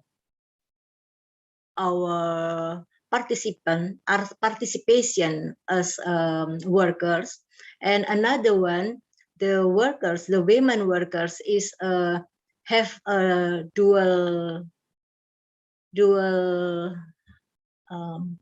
responsibility about the work and about the family, and this is not simple to explain because because I have done as a women worker in hospital and know how to very hard to do as a worker in hospital, women worker in hospital. Mohon maaf Bapak Ibu, bekerja di rumah sakit, wanita, ya tadi sudah saya jelaskan bagaimana masalah-masalah di rumah sakit yang begitu besar memaksa pekerja di rumah sakit menghadapi permasalahan tengah malam sendiri. Ya, itu pernah saya hadapi pada waktu dokter muda. Nah, jalan di lorong rumah sakit sendiri. Nah, itu kalau misalnya ada ular misalnya ya, karena rumah sakit Dr. Sutomo waktu itu kan terbuka begitu. Siapa yang mau nulungi? Misalnya karyawan ibu-ibu itu kelelahan, kemudian kepleset, di sampingnya ada parit. Siapa yang mau menolong tengah malam? Nah, banyak hal dan itu berat. Tapi tidak bisa kita ingkari bahwa wanita tidak perlu melakukan pekerjaan itu. Jadi itu tidak bisa. Jadi di dalam rumah sakit kita tidak bisa melakukan pembedaan. Ini pekerjaan yang bisa dilakukan laki-laki, ini wanita tidak perlu melakukan pekerjaan itu. Itu kita tidak bisa seperti itu. Ya. Tapi saya kok malu ya mau menceritakan ya. Betapa Rumah Sakit Universitas Airlangga pada saat pertama kali berdiri, tenaga kerjanya masih sedikit, kemudian lantai 1 untuk pelayanan, lantai 2 untuk pelayanan, lantai 3 untuk rawat inap, lantai 4 untuk farmasi. Setiap hari farmasi itu ada yang bertugas di sana sendirian. Shift 1, shift 2, shift 3. Itu ada petugasnya, walaupun gedungnya begitu besar, tetap harus ada karyawannya, hanya satu. Nah, karena masih baru berdiri. Nah, Bapak Ibu, para perintis rumah sakit Universitas Airlangga ini luar biasa. Mereka menjalankan tugasnya sampai rumah sakit Universitas Airlangga seperti saat ini. Jadi mereka ini mulai dari awal di mana rumah sakit itu sepi, bebannya berat, dan itu ada women workers di sana. Jadi kita patut memberikan penghargaan kepada mereka atas perjuangan mereka saat ini, terlebih pada saat pandemi COVID. Tidak hanya mempertahankan dirinya supaya tidak sakit, juga melindungi, melayani orang lain supaya dia sembuh, juga melindungi, menyadarkan masyarakat untuk melakukan vaksinasi. Ini luar biasa. Ya, baik Bapak Ibu, ini yang bisa saya sampaikan. Mudah-mudahan berkenan. Prof, ada satu pertanyaan lagi, enggak apa-apa nggih, Prof? Enggak apa-apa.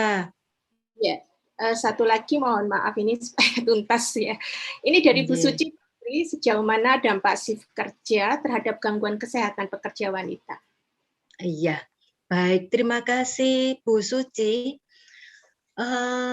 Kebetulan di penelitian saya itu bukan pekerja wanita. Nah, tapi saya bisa cerita tentang pekerja wanita. Begini, yang pekerja bukan wanita saja, yang bukan wanita, yang laki-laki, yang bapak-bapak, itu dampaknya terhadap kesehatan itu kelihatan. Nah, apalagi yang wanita gitu ya, mengerti ya? Betapa untuk yang wanita itu lebih berat karena apa? Circadian rhythm untuk wanita dan pria sebetulnya sama. Tetapi dari hormon kortisol yang siklusnya circadian, kemudian dia juga bisa mempengaruhi siklus yang bulanan, yaitu hormon estrogen. Nah, ini Ibu, ini yang bisa menimbulkan irama dari siklus bulanannya terganggu, bisa jadi seperti itu ya. Belum lagi irama itu karena iramanya tidak stabil ya, karena sewaktu-waktu akan dipengaruhi oleh estrogen, sehingga pada orang tersebut itu ada banyak gangguan ya. Kalau yang pria itu banyak gangguan penyakit, misalnya keluhan tidur, penyakit infeksi, rentan terhadap penularan penyakit infeksi, dan lain-lain. Nah, pada wanita juga ada gangguan reproduksi, sistem reproduksi. Ya. Oke, terima kasih Bu Suci. Ya, baik Prof Tri, karena waktunya sudah habis. Sudah habis, ya. Terima kasih banyak. Sudah selesai. Mohon izin saya mau menyampaikan terkait apa yang sudah disampaikan oleh Prof Tri, sedikit memberikan semacam kesimpulan ya, bahwa pekerja perempuan yang dipekerjakan dan mempunyai resiko terhadap kesehatan bayi yang belum lahir atau bayi yang baru lahir ini perlu dilakukan penilaian resiko terhadap tempat kerjanya. Kemudian tempat kerja yang memiliki potensi bahaya, yang penting untuk diingat adalah penilaian yang harus mempertimbangkan terkait dengan hazard yang potensial yang bisa memapari pekerja, terutama pekerja wanita. Itu yang bisa saya sampaikan terkait dengan apa materi yang sudah disampaikan oleh Prof Tri sebelumnya. Baik, untuk selanjutnya waktu akan saya serahkan pada MC Dayinta. Okay, thank you so much, Bu Nurul. Terima kasih banyak kepada Bu Nurul selaku moderator. So we can hop on to our next agenda. I would like to express my gratitude towards Professor Tri Martiana, who has been delivered the outstanding materials about occupational health and safety in women workers. Also, I would like to give the big thanks to Dr. Nurul as a moderator who has been guided us during this last discussion panel. Okay, as a form of our gratitude to our outstanding speaker, Professor Dr. Tri Martiana, we would like to provide the certificate of appreciations to you that will be delivered by Dr. Indriati Paskarini as a Head of Occupational Health and Safety Masters, Faculty of Public Health, Erlangga University.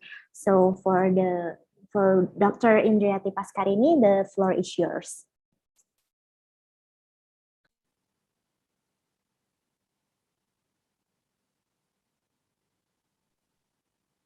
Okay, in addition, for the technician, also the committee that on duty, please share the screen that will, okay, thank you. So, Dr. Indriati, the floor is yours. Ya, baik, terima kasih, Dayinta. Ya, Profesor Dr. Trimartiana, Dr. MS. Terima kasih untuk presentasinya yang luar biasa. Insya Allah materi-materinya sangat bermanfaat untuk kami semua. Untuk itu kami akan memberikan Certificate of Appreciation. Mohon diterima. Terima kasih banyak. Terima kasih. Terima kasih banyak kepada Bu Indri dan Prof. Tri. Sebelumnya, saya mohon izin untuk mengambil dokumentasi penyerahan sertifikat terlebih dahulu. 1, 2, 3. Okay, thank you so much, Dr. Indriati and also Professor Trimartiana.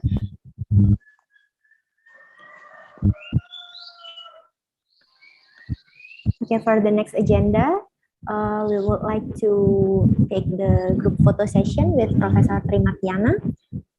And for the, okay. So all the participants, please turn on your camera. Mohon untuk menyalakan videonya karena kita akan melakukan photo session. Untuk slide pertama, 1, 2, 3. Okay, for the next slide, 1, 2, 3. Okay, the third slide. Okay, cool. And the fourth slide. Yeah. Slide kelima. The sixth slide. We have 8 slides actually. And the last slide. Cool. Okay, thank you so much for all the participants. Thank you for attending this webinar sessions. And finally, we have finished the agenda. Before we end our webinar today, I would like to remind you all of the participants to fill the attendance form that is provided by Google Forms and has been delivered via a chat box. And please kindly fill out the form, the attendance form. By filling this form, you will be able to receive the materials, also the certificates. Jadi untuk seluruh peserta webinar hari ini, dimohon untuk mengisi link absensi, karena setelah mengisi link absensi, akan segera dikirimkan secara otomatis untuk sertifikat kehadiran peserta, beserta dengan materi dari Profesor Raffi dan Prof. Trimartiana. And for the materials from Dr. Eng will be delivered soon and later. Please kindly check your email regularly. Nah, untuk materi dari Dr. Eng akan disampaikan secepatnya. Tolong untuk segera dicek dan dicek secara regular email yang digunakan untuk mengisi form kehadiran hari ini. I would like to also remind all of you to fill out your name, and recheck your name, also your email, because only valid email and valid name that will be having the certificate, also the materials. Untuk seluruh peserta dimohon untuk mengecek ulang terkait dengan nama yang dimasukkan ke dalam form, begitu juga dengan email, karena hanya email yang valid yang akan diberikan sertifikat, begitu juga dengan materi webinar pada hari ini. Okay, thank you so much for all your attention. Finally, we have finished all of the agenda of this risk assessment of occupational health and safety webinar. On behalf of the committee, I would like to extend our gratitude to all of you in making this event and making all this webinar series success. Thank you so much also for Mr. Dani Nasirul Haki as the chair of this event and guided all of the committees and made this event held totally. I wish all the participants have a pleasant day, stay safe and healthy. Thank you so much. Wassalamualaikum warahmatullahi wabarakatuh.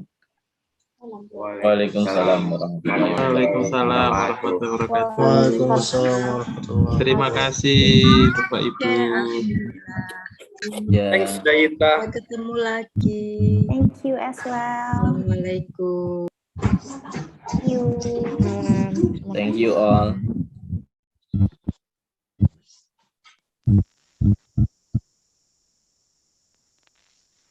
Mas Aksa?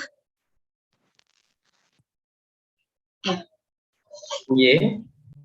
Ya, itu seperti Bu Linda, beliau salah ngisi, berarti bisa mengisi menggunakan email yang lain ya? Iya, jadi kan ini sudah otomatis Bu ya. Jadi nanti nggak bisa menggunakan email yang sama gitu kan ya, betul ya? Sebenarnya bisa sih Bu. Cuma kan itu emailnya harus valid. Kalau nggak valid, itu nanti dari email kami mengirimkan ke email beliau itu tidak masuk. Jadi tidak mendetek kalau itu email yang valid seperti itu. Mungkin gitu Bapak Ibu ya. Untuk ya, jadi meeting Bu Linda tadi yang itu. Iya.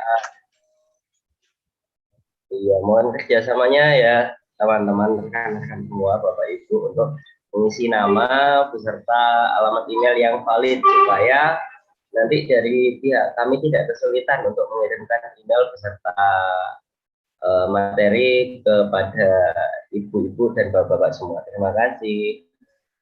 Baik, terima kasih Bapak dan Ibu semua. Mohon izin menutup ruangan, silahkan.